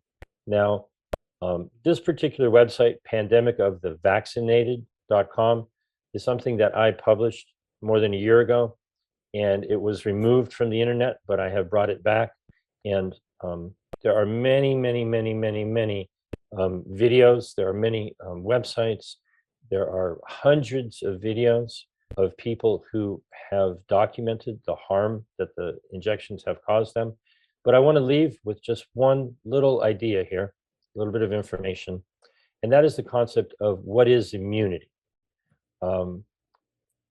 I'm 62 years old, and when I was younger, I got a couple of injections, but since I've been an adult, I've never been injected, and so it used to be that these injections were called immunizations because they gave immunity, and immunity means you can be exposed to a pathogen and that you don't become infected. Now, I'm here to tell you that on September 2nd, the CDC changed the definition of the word vaccine. It used to mean on September 1st and prior to that, that a vaccine was a product that would help produce immunity. It would make it so that you did not get the disease. Well, they had a problem with these injections because even though they said, and President Biden said, if you get this injection, you're not going to get COVID. Well, as it turns out, you're going to be way more likely to get COVID. And so rather than admit that this has been an immense mistake and that it is actually making things worse, the CDC simply decided to change the definition. And so now when someone says the word vaccine, they're not saying it's going to prevent the disease. They're not saying it's going to prevent death or hospitalization or even mild disease or severe disease or any of that sort of thing. All they are saying is that it's going to stimulate an immune response. And the reality of it is, and the doctors who spoke before me can certainly talk to it, that immune response is actually harmful because it focuses the immune system against something that it's not facing. The antibodies that are being generated are actually triggering mutations, causing more variants, and actually aggravating the problem. And so I'll just close there. I could talk for days, and I'd be happy to talk to anybody.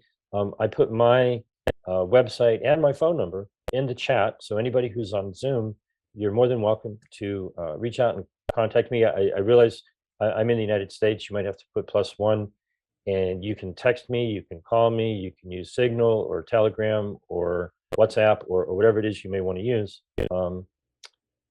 I deal with information, and I try to make information accessible to people who don't have the time to watch 8-hour-long FDA meetings.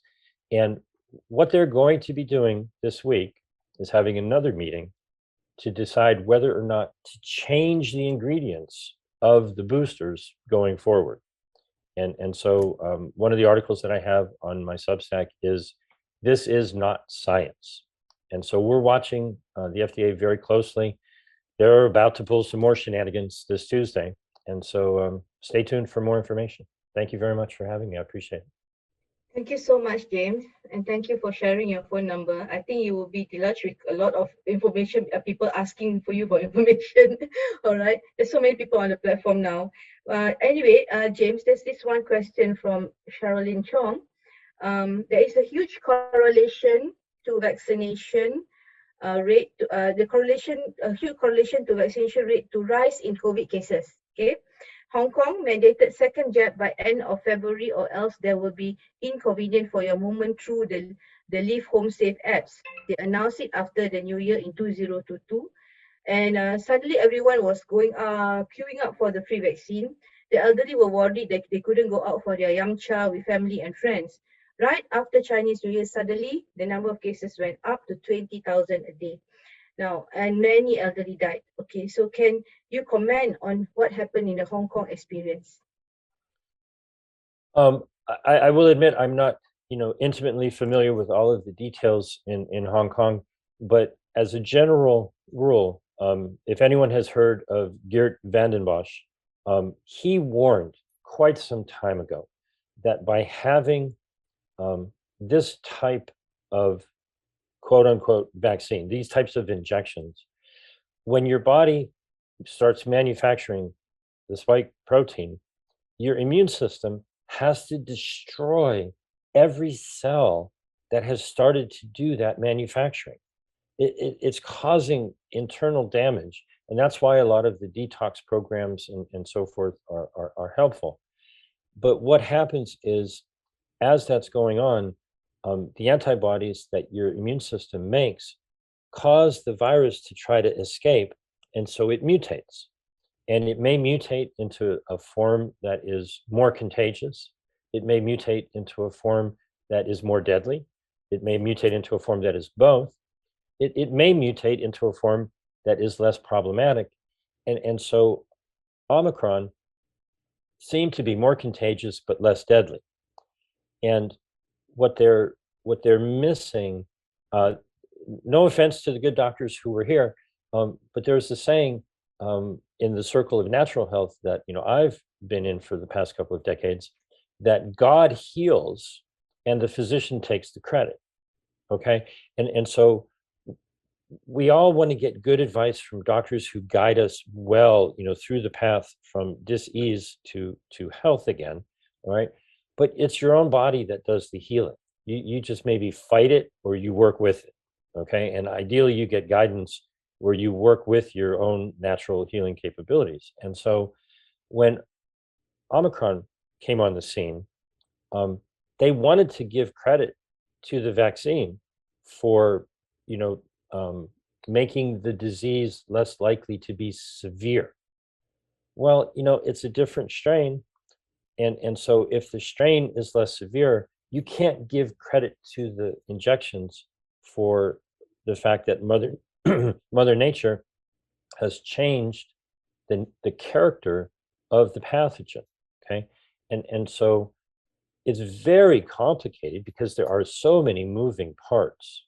But the data out of Israel, the data out of the United Kingdom, the data out of Walgreens, all right, is very clearly showing that people in the UK, in England, people who've been triple jabbed are 400% more likely to be diagnosed with COVID. And here's what the problem is, okay? The smart, intelligent, well-educated people who are in control of the FDA, the CDC, the NIH, the WHO, the Vaccine Advisory Committee, they are afraid to admit that they made an enormous mistake. I forgive anybody at any time who says, whoops, I made a mistake, I was wrong. Okay? You make amends, you ask for forgiveness, you move on, it's forgiven. You just don't keep making that same mistake. And so to all the parents out there who have children, I'm trying to let you know that in my opinion, the FDA and all of those other organizations that I just named are continuing to refuse to admit that they have made an enormous mistake. That does not mean that you have to make a mistake with your children. Thank you, James. That was a very powerful reminder to parents. I would like to open the session to the other panelists as well, because there's some questions here that I think are meant for the other panelists. So could everybody come on board again, please? Now, this is a question from two people, Chris and also Annie. Yeah, Annie and Chris. They're talking about shedding. Yeah, shedding from the vaccine and how to overcome it. Would anybody like to comment on that?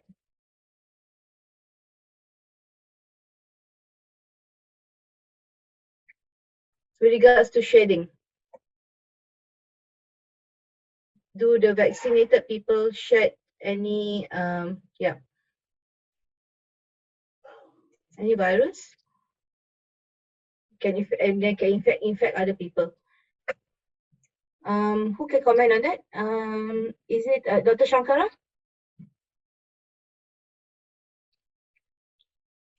Well, to stop the dead silence here, I will put in some input. You know, it is very clear that the FDA has on their website guidance for any clinical trials involving gene therapy. Okay, and so they know that it is an issue. And in terms of whether or not the companies have been actually testing and tracking and following that guidance, you know, remains to be seen. It does not appear that they are doing what they're supposed to, what they are recommended to do. My opinion is the problem is the FDA has not made hard and fast demands of the companies. They have guidelines. And it certainly seems to me, maybe there's something that I've missed, but I have not seen that they've actually taken action to address this issue, because it's an absolutely horrific issue for them from a business standpoint. They don't want this information to be known. So, Dr. Chetty, there was a question about shedding from Rosanna and also Chris, vaccine shedding. Do you have any comments on that?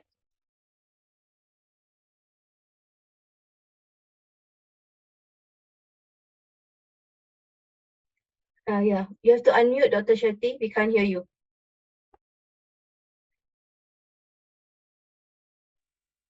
Can you hear me now? Yes, Dr. Chetty, please continue. Yes. Look, when it comes to shedding, it's something that needs to be broadly investigated. There are a lot of incidences of shedding or effects from contact with vaccinated people around the world, and they need to be investigated. Unfortunately, we're not even looking into the side effects of the vaccine, not even acknowledging that there are side effects to the vaccine. So things like shedding are going to be very difficult to ascertain. From a personal perspective, my staff and I have noticed problems that we've experienced since the vaccination campaign in South Africa. My staff have been complaining of fatigue, and they've noticed that they're feeling a little unwell and are a bit concerned about associating with vaccinated.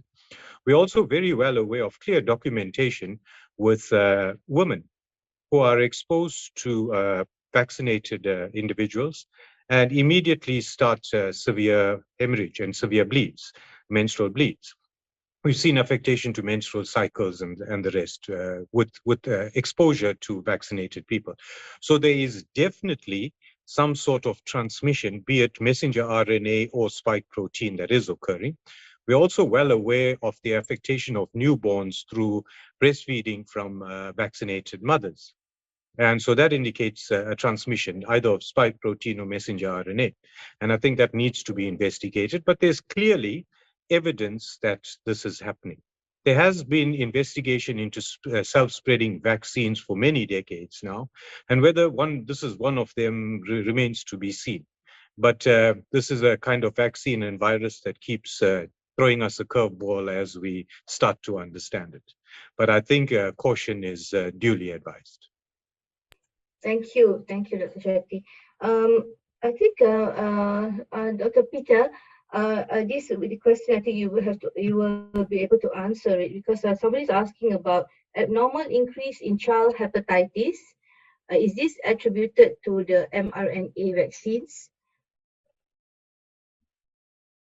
As many are aware, there has been sporadic outbreaks of childhood hepatitis, some requiring liver transplant, and some cases that are fatal. Remember, hepatitis is abdominal pain, inanition, jaundice, and occurring spontaneously. I think the most tractable explanation has been proposed by Brodich and colleagues in Lancet, that there is broad exposure to what is called the spike protein superantigen, whether it's through vaccination, close contact with those who have been vaccinated, or in fact having SARS-CoV-2 infection clinically or subclinically. So the body is primed immunologically for an autoimmune attack on the liver, and then there's exposure to adenovirus 41, and which is generally an innocuous virus. That's the most tractable explanation so far.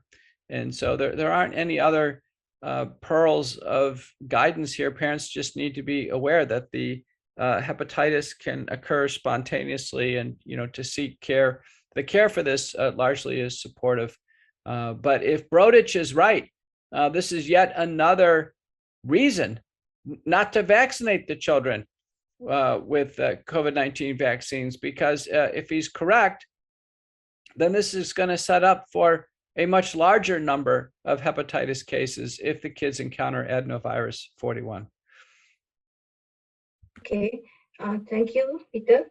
There is two requests, one question and a request to Dr. Satvinder. Okay, the first one is a question. The adverse effects you describe sound like the vaccines are purposely made to kill. Okay, could you please help clarify my understanding of your sharing? Well, that's actually a very broad question. You want to ask actually what's in the vaccines. And if I remember correctly, that somewhere around March 2020, when we checked on the WHO website, there were about 40 ingredients listed. And somewhere in 2021 June in Malaysia, when we checked the ingredients that were in the vaccines, I'm talking specifically for the Pfizer vaccine, there were only 18 ingredients that were shown or shared. So I'm just curious, why would 22 ingredients be removed from the official list, right? So without actually knowing what's in this one is conjecture. I think caution must be added to this statement that we really need to find a proper system, a proper way to actually determine what is inside. In relation to what's happening, a lot of doctors, when they've got a hands-on feel, they know how to get around problems, right? So a lot of doctors will start doing like anti-clotting tests and or just a clotting test and other stuff to find out what's happening in the body. But you need to find out what's really causing those effects, right? So I think it's going to be some time before we really come. A lot of us in this group can guess, but this is not about conjecture. It is about finding out the truth. All right. There's also many requests for the detox protocol. So it's been displayed on the side already. I think someone all said right, it. okay, fine. Thank you so much. They Yeah, were very helpful. fine. So many, Thank you. so many was asking. Yeah, so yeah, I was looking at that. Yeah, but can I say that if they're going to do this, if they can get compounded products, would be great. If you can't, then just manage what you have, because we don't want the preservatives, the coloring agents, and the stabilizers and other stuff that they put. So yeah, if you can get a compounded product, that'd be great. If you can't, I use this, and they're all supplements, by the way. So you should not actually have any problems with them. They either work or they don't work. Yeah. So maybe this other one is also for you, although it was directed to Dr. Chetty, but from Manuel Gonzalez. Manuel Gonzalez, what is the simplest way to neutralize these mRNA vaccines? I'm talking for the uninformed and those without means to buy supplements and vitamins. I would say don't take the vaccine. If you're worried about having to undo the damage, the simplest thing would be, if you're unsure, why would you want to take a vaccine? You know, we've got, I think the last I read, we've got probably about 300,000 viruses that we have protection against since we first started walking. Well, if we assume we walk as apes, and there was no other reason. So if your parents and your grandparents could travel all around the world without taking vaccine shots, and here you got kids who are 16, 17 who are going for a holiday, shall I take my shot before going? We really have to relook at things, right?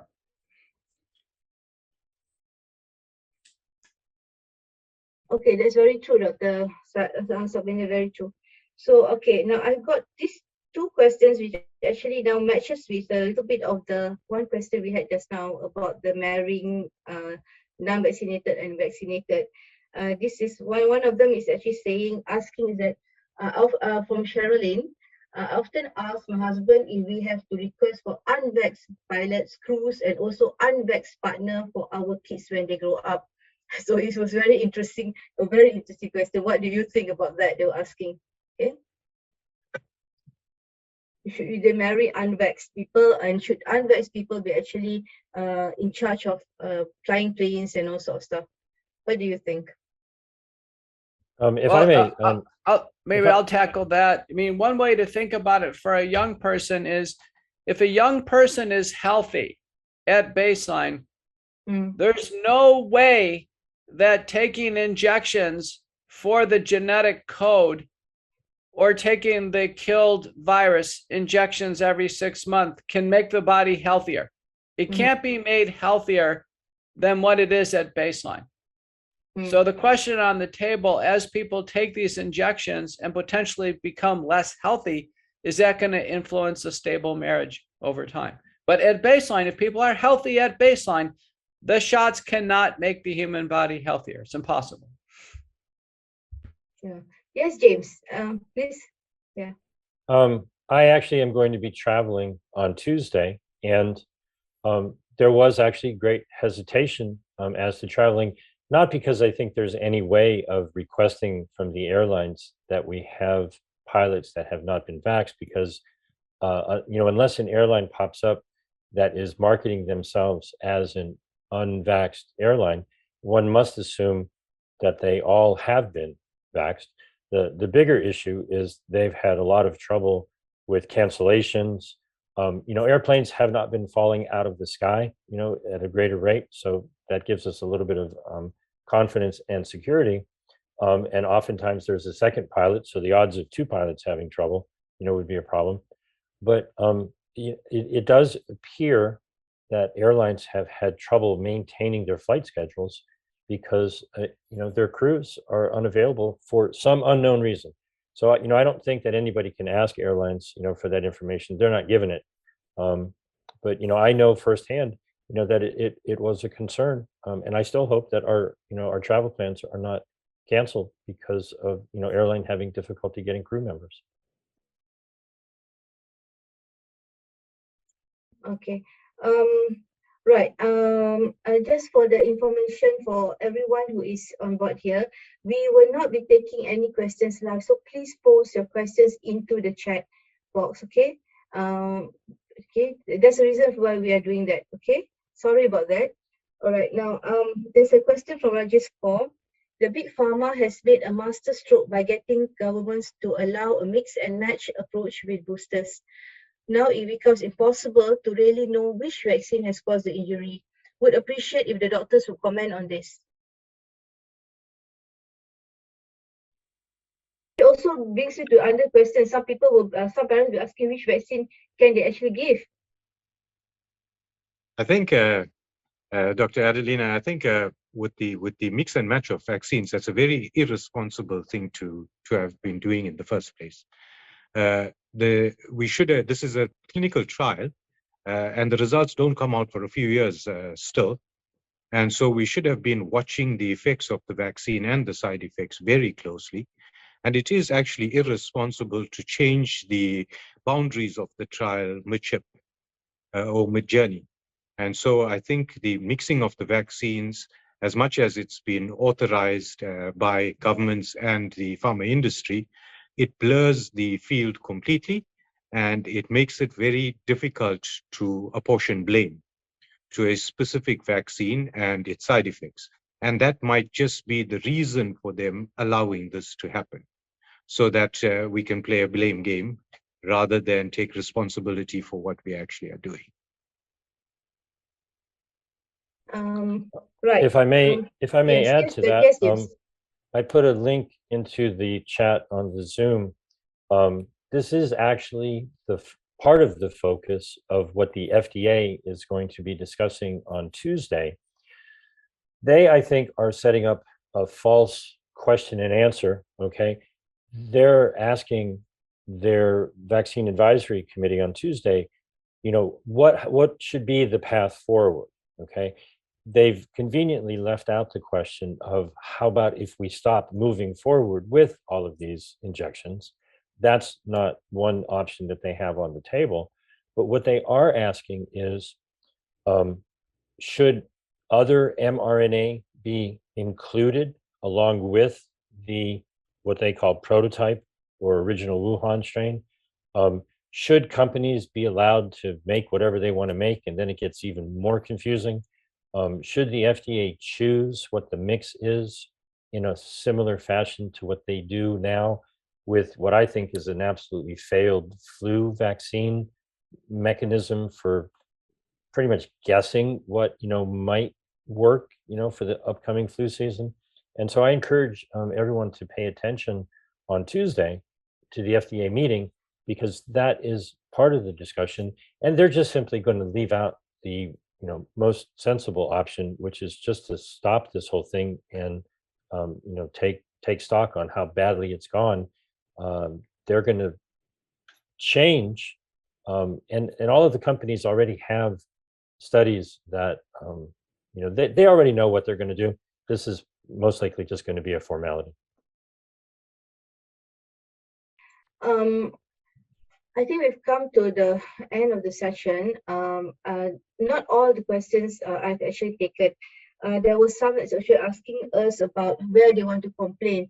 Every country has their own system of where to report adverse events. You should look into how your health authorities have asked you to actually report those.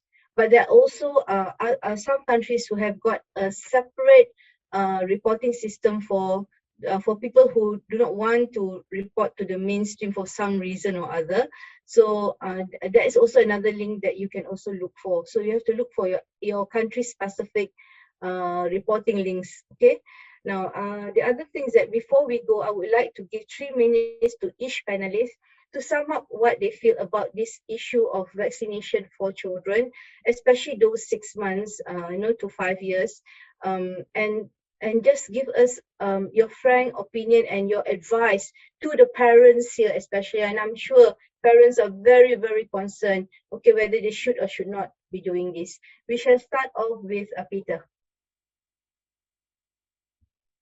My advice for children is the same for adults. If the goal is to stay healthy, the best way to stay healthy is to not take any injections of genetic code for the lethal Wuhan spike protein, or to take the killed virus into the human body. Sadly, even exposure to the antigen, the spike protein antigen through antigen-based vaccines can be fatal. I mean, people want to be healthy and stay alive.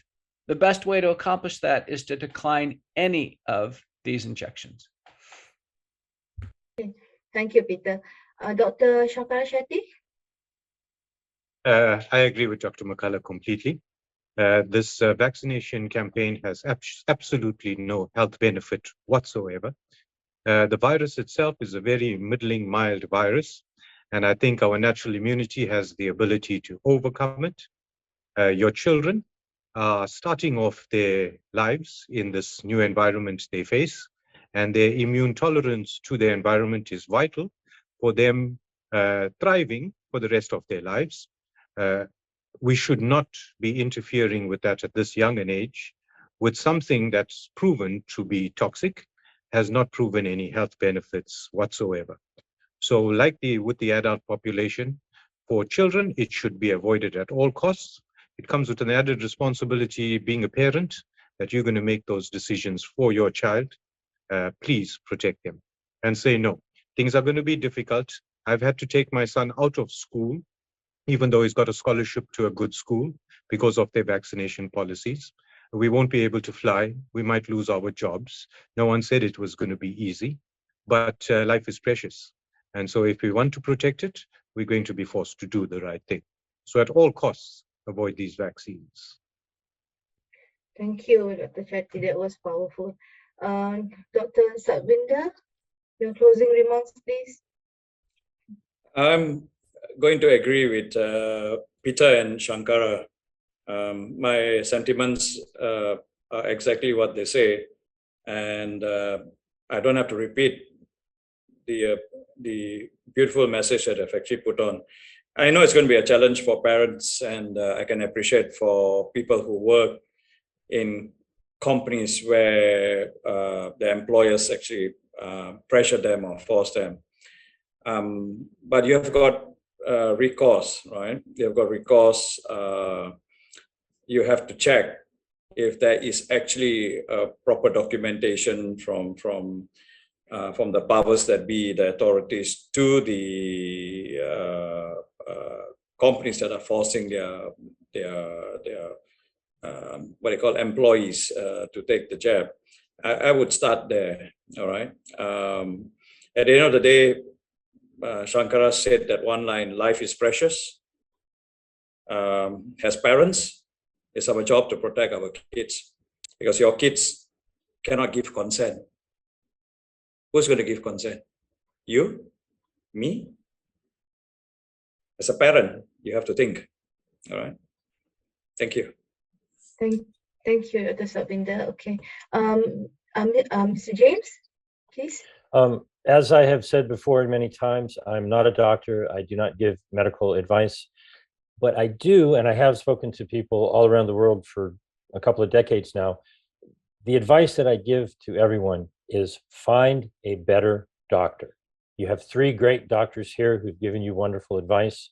They're connected to organizations like the FLCCC.net, World Council for Health. There are many other good organizations. If you are unhappy with the doctor and how they are treating you, you have every right in the world to choose a better doctor. And there is a better way, to borrow a phrase from the World Council for Health. My advice to everybody would be to realize that when you made an agreement with God to be born, part of the deal was that you had inalienable rights, and you have every right in the world to make your own decisions. And so nobody else is going to protect those rights for you. You have to stand up for them, and you have to learn, you have to do the work, you have to ask questions of people who give you honest answers. And I would ask you to pray to God and ask them for guidance, protection, ask God for guidance, protection, and strength, and the strength in your own heart to forgive anyone who has done anything that may have harmed you or harmed anyone else. We all make mistakes. It's time to move forward and make the world a better place. And that starts with having love and forgiveness in your heart so that we can move forward and stop making the mistakes that may have been made, learn from them, and make this world a better place. Thank you very much, James. So everyone, we have come to the conclusion of this webinar. Now, in conclusion, after this long 2-hour session, it appears that there is insufficient data on mortality due to COVID-19 and adverse events following COVID immunization to actually support vaccination in children. There are questionable safety and efficacy issues with reference to vaccinating children, and medical practice has always been careful previously when giving new treatment and vaccines to young children. So the question is, why do we have to endorse this experimental vaccine now? Now, many countries such as UK did not rush into vaccination of young children. So why are others following the US? So now, you remember I asked a question just now to one of the panelists about children. They are more likely to be struck by lightning than dying from coronavirus. Okay, this is for children who are under 5 years old. So therefore, my question would be to parents, maybe you have to really think about it, okay, when you want to actually give that jab to your child. So here you have it, okay? We have given you the information. It is now your decision, okay? Now, before saying goodbye, let me first thank the panelists and the secretariat that have worked so hard over the past 2 weeks to make this webinar a reality. With that, my heartfelt thanks to you and to everyone for coming to this webinar tonight. May God bless you. Good day and good night. To the panelists, please move to the panelists breakout room. We need to discuss a few issues. Thank you.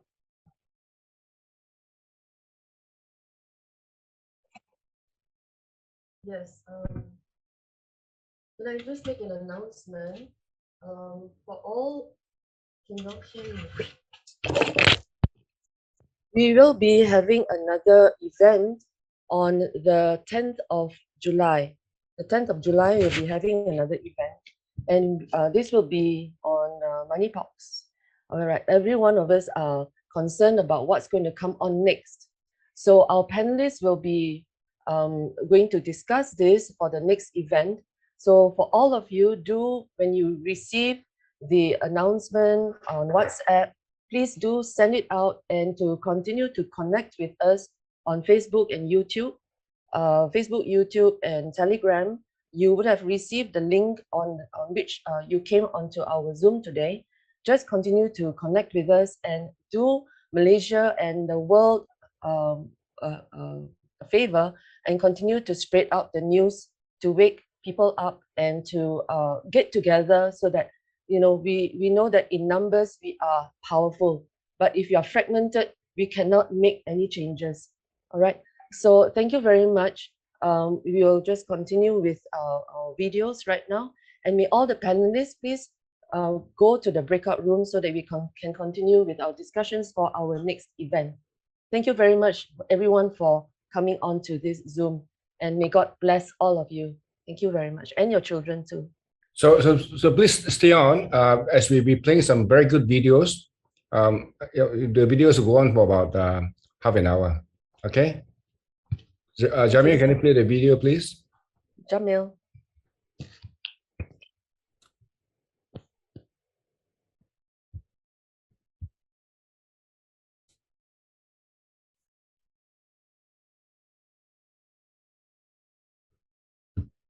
Poisons and animal DNA and aborted fetal cells and on and on and on, the entire list. I mean, milligram amounts of aluminum. How could they have possibly have thought this was of any value or benefit? What were they thinking?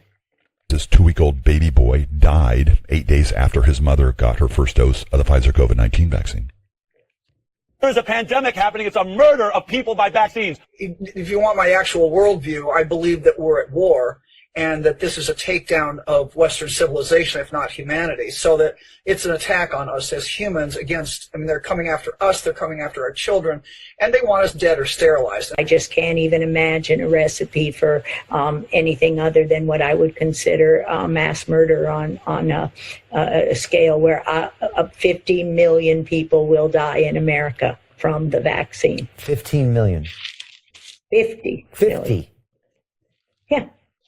And I'm very passionate about letting people know what's in these vaccines and why you must refuse no matter what, because these vaccines are deadly. And it's going to take somewhere between 4 months and maybe 14 months before we see the full ravage of what's going to happen to people who are vaccinated with this vaccine. GP said that it's highly recommended for pregnant women because the risk of getting COVID during pregnancy and having side effects and all this other stuff. Anyway, I had my first dose, and then 3 weeks later I had my second dose. I had my second dose the day of that second scan. I brought my photo to show you. This is on the 4th of January when we went to the hospital in WA is when we found out that he didn't have a heartbeat anymore. At that point, he had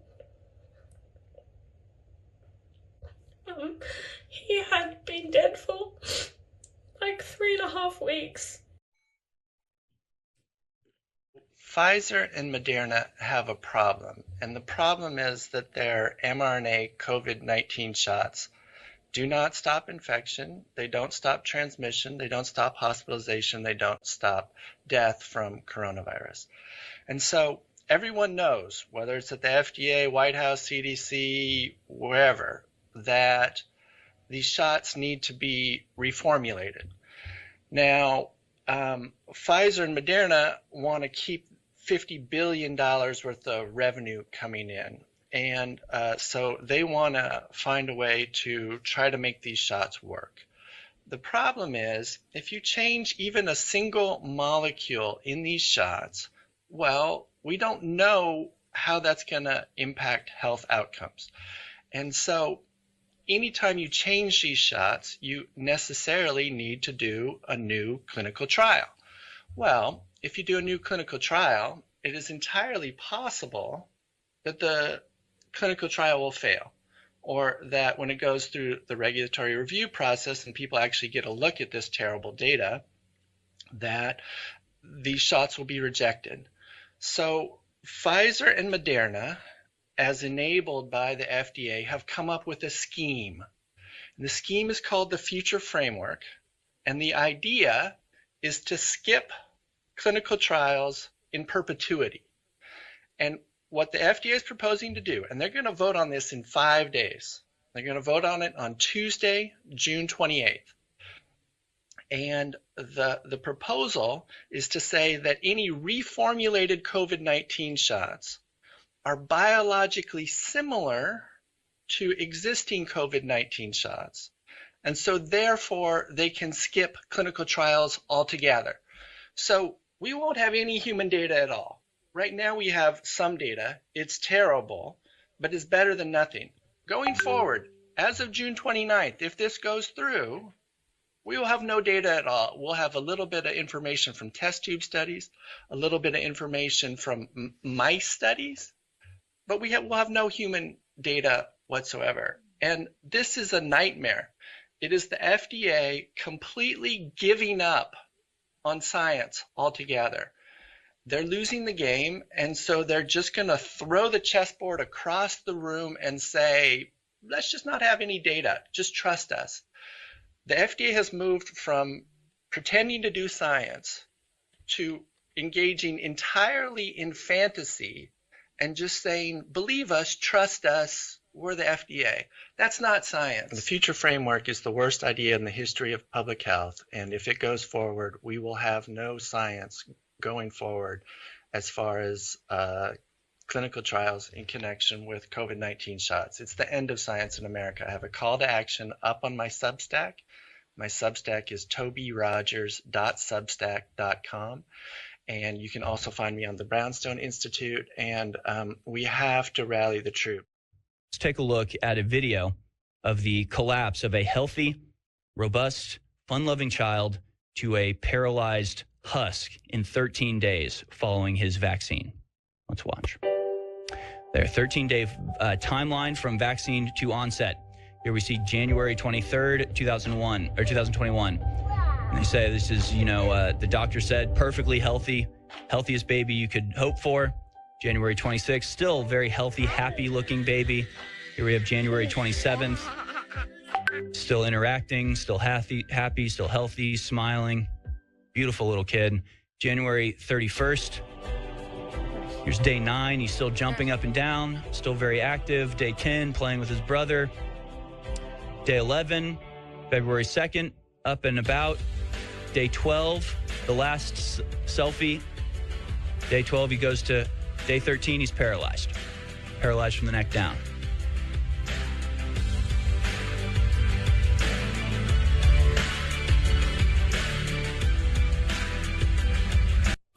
Yeah, honestly, I can't even watch it. I can't even look at this.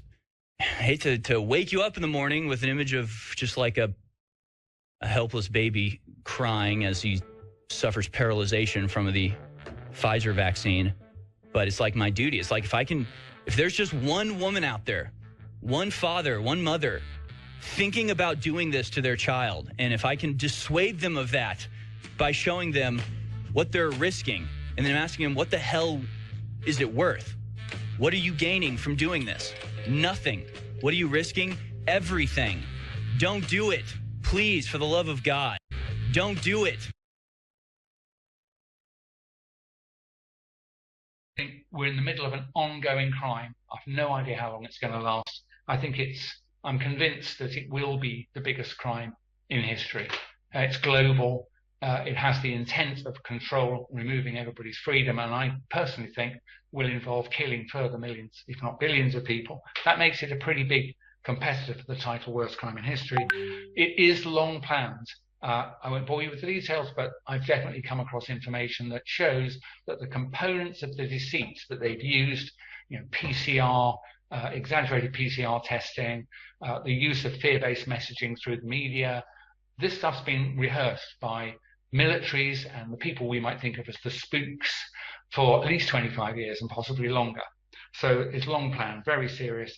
Here's the thing, why I'm calling you to arms. It's not going to return to the old normal. One, that's never their intention. So it's not going to happen passively because there isn't an actual phenomenon that's going to wear off. They're not going to allow it to return to normal. So if you comply with this tyranny, it will end with the loss of your liberty and probably your life. Now, you don't even have the opportunity, in my view, to wait and see. You might think, well, maybe Mike's right or not, but I don't want to smash the place up, so I'll just wait and see. I don't think you should. The supply chains that move materials, raw materials and finished goods around the world are being sawn through on a global scale. You only got to look at where the shipping is, where it should be and where it actually is. And terrifyingly, the same is happening to food production worldwide, food and fertilizer production. It's in the wrong place. It's deliberate. They're smashing the means of manufacturing enough calories to keep 7.8 billion people alive.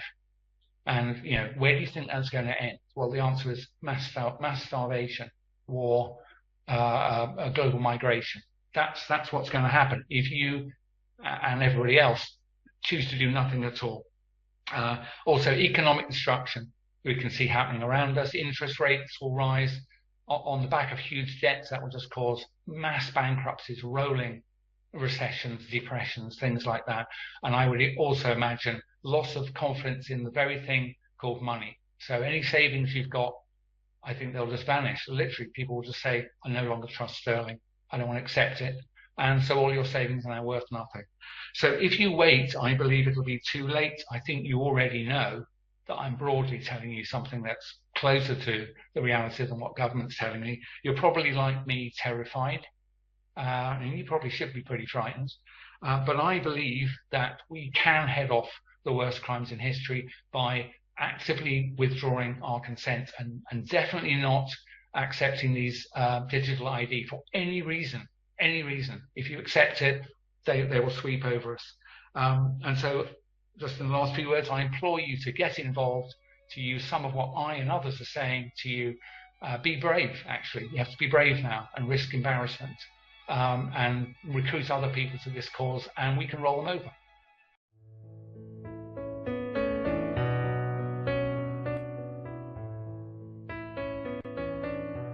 Right from the start, the New York Times, CDC, Rochelle Walensky, the NIH were telling women that the mRNA vaccine was safe and effective for pregnant women or women who wanted to get pregnant, and safe for their babies. And I kept asking, where are the data? I couldn't find them, nothing. No studies showed that. And I was actually blocked by Apoorva Montevili, the New York Times reporter on this beat, for saying, on what basis are you saying it's safe and effective? Well, the Pfizer documents show that pregnant women were excluded from all of the trials.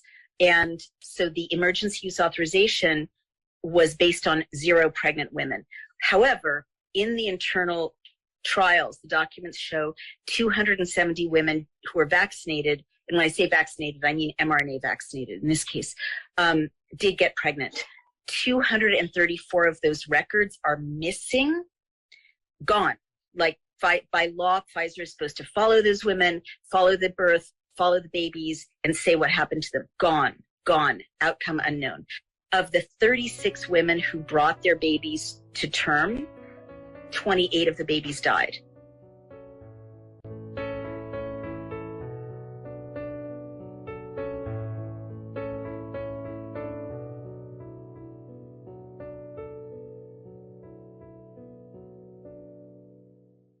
Doctors baffled by increase in sudden adult death syndrome. Are they that stupid? I don't think that they're stupid. I think that they think we are stupid. And I mean, they're kind of right. Sudden adult death syndrome, really? We just have suddenly all these extra deaths.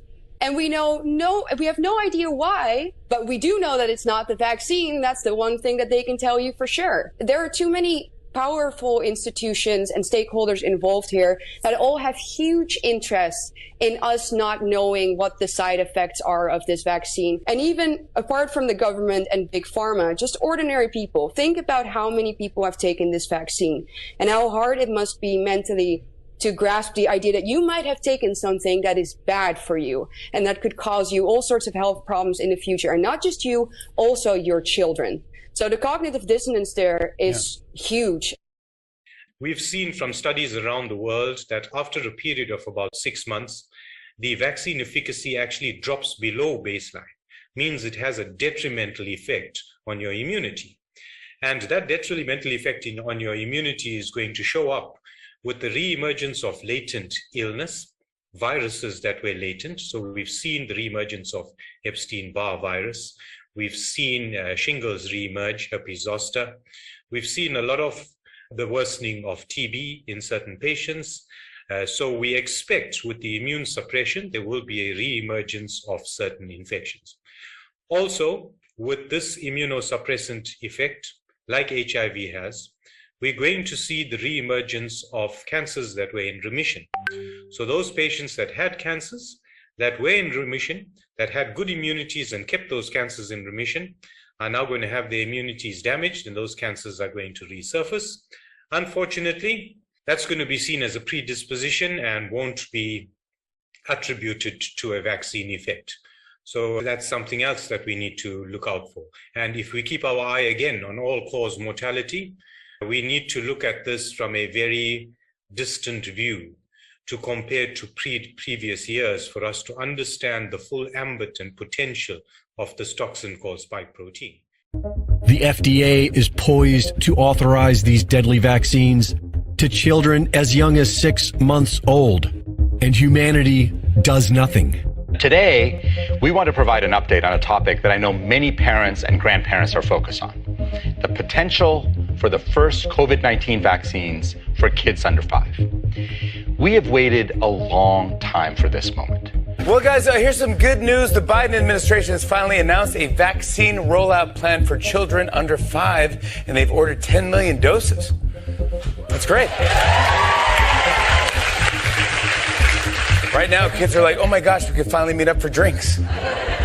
Many of us have already seen the mysterious objects found in the vials of COVID vaccines by two separate independent groups using electron microscopy. We are also familiar with the rising number of strokes, heart attacks, and other side effects experienced worldwide after the biggest experimental vaccination in history. And now we are getting a first glimpse of what is causing all this. Something in the COVID vaccines seems to be growing within the recipient's vascular system. Anomalous objects are being discovered in the dead bodies of the vaccinated by embalmers and coroners. Horrific things being grown inside the veins and arteries. These are not blood clots, and they appear to be some sort of organic material with small crystals and extremely thin wires made up of what looks like reptilian scales. This internal blockage growing within the vaccinated would certainly explain all of the deadly side effects we are seeing today. What the mainstream media is currently spinning as sudden adult death syndrome.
Obviously a lot of controversy at the end of last week between your administration and the White House. What do you make of the White House saying that the state reversed on child vaccines? So the White House is lying about it. Surprise. Not surprised the White House would lie. Definitely not surprised that legacy media would amplify the lie, because that's what they do. The state of Florida, they came out with an article saying the state of Florida has not ordered, its Department of Health has not ordered mRNA jabs for the babies. Yes, we didn't. We recommend against it. We are not going to have any programs where we're trying to jab 6-month-old babies with mRNA. That's just the reality. And I think what happened was they thought somehow we would we would be embarrassed by that. No, we're following the data. You look at these European countries, they are a lot of them don't even allow Moderna for under age 30, or they recommend against it. So that was always that. We still have not ordered it. We're not going to order it. Now, what they're saying is because practitioners and hospitals can order it, somehow we've reversed. I said from the beginning they'll be able to do that. We don't have the authority to prevent it. And quite frankly, if someone wants to make a different decision, I would just caution people, look at the actual data in the clinical trial. It is the weakest possible data that you could possibly see. Very small number of people. What the recommendation is from them doesn't even track the outcomes.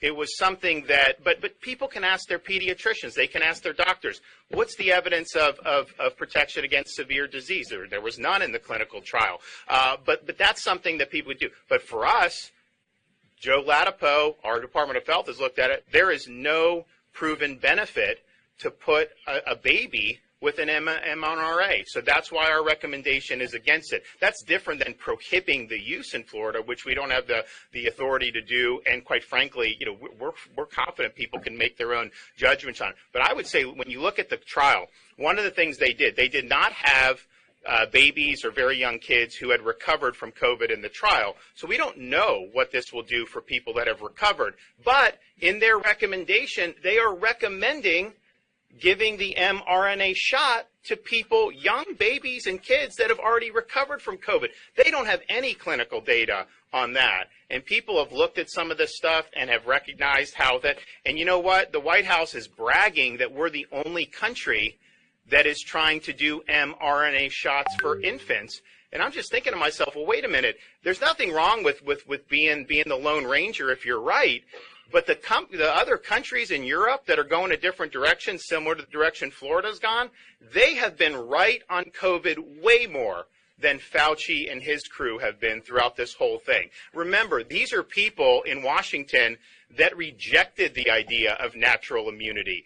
For a year and a half, they said that the vaccine was better than prior infection. And every credible study that's been done has said that that's not the case. And so they've been wrong time and time again. They were wrong when they criticized me for having schools open. They wanted our kids locked out of school in the state of Florida. They were wrong when they criticized me for having businesses open, beaches, all these other things. And so this is an example where they are pushing this with very, very, very scant data.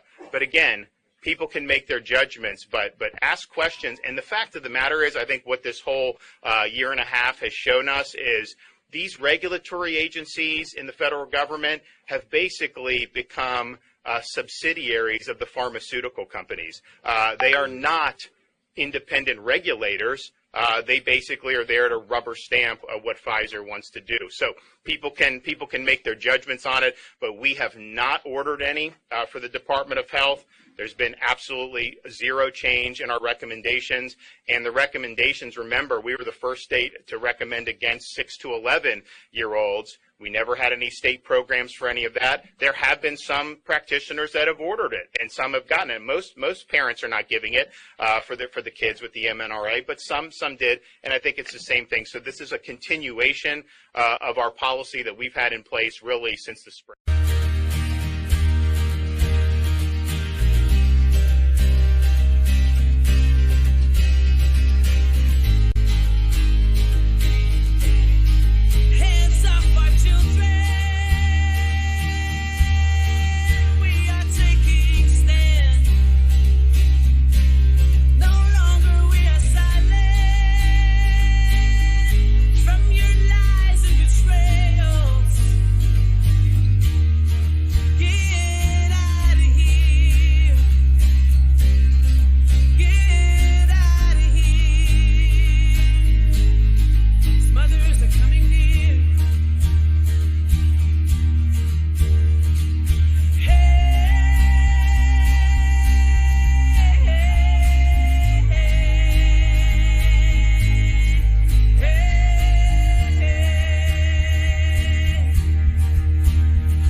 On June 15th, VRBPAC will consider Moderna's EUA application to inject mRNA into babies as young as 6 months old, and Pfizer's EUA application to inject vaccines into babies 6 months through 4 years old.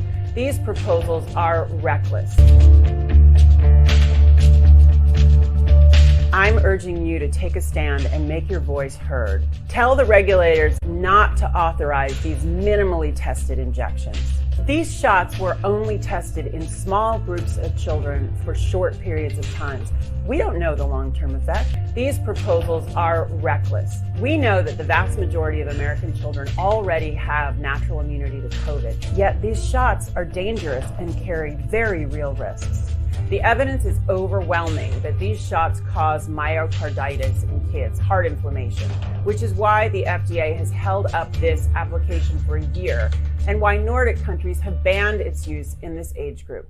Then, on June 28th, VRBPAC will vote on the FDA's proposed future framework. This would allow brand new, reformulated COVID shots based on the scientists' best guess of whatever current COVID strains are in circulation. This is quite possibly the worst idea in the history of public health. These proposals represent an unprecedented threat to our children. Once these shots are authorized, we don't know how many boosters will be proposed. Do we think it's healthy for these children to get these shots in perpetuity? We have no idea what the consequences are. This is the magnitude of evil we are dealing with. We are dealing with people who have the money, the power to pollute the entire human genome. I think because of this, we're going to lose about 1 billion children. So any mother to be, even if she is not pregnant yet, if she gets an mRNA vaccine, those mRNAs are going to go to the ovaries. There's DNA that stays silent, that is never transcribed into proteins until the next generation. And it'll only show up when that adult tries to have another child. 5 billion people have been injected so far on this planet. Half of them are women. 2.5 billion. Half of them will be women who are young enough to have children. There are 1.25 billion carriers of mutations in the egg cell line of their bodies. 1.25 million women who are capable of giving birth to children who carry something that has never been seen before in the human species, in the entire human genome. I won't be able to tell until problems start happening in the children and grandchildren and the great-grandchildren. This is the magnitude of evil we are dealing with. 58 babies were injected unlawfully. The EUA hadn't been approved for babies at that, but nonetheless, Pfizer injected tiny babies, one of them as young as 43 days old.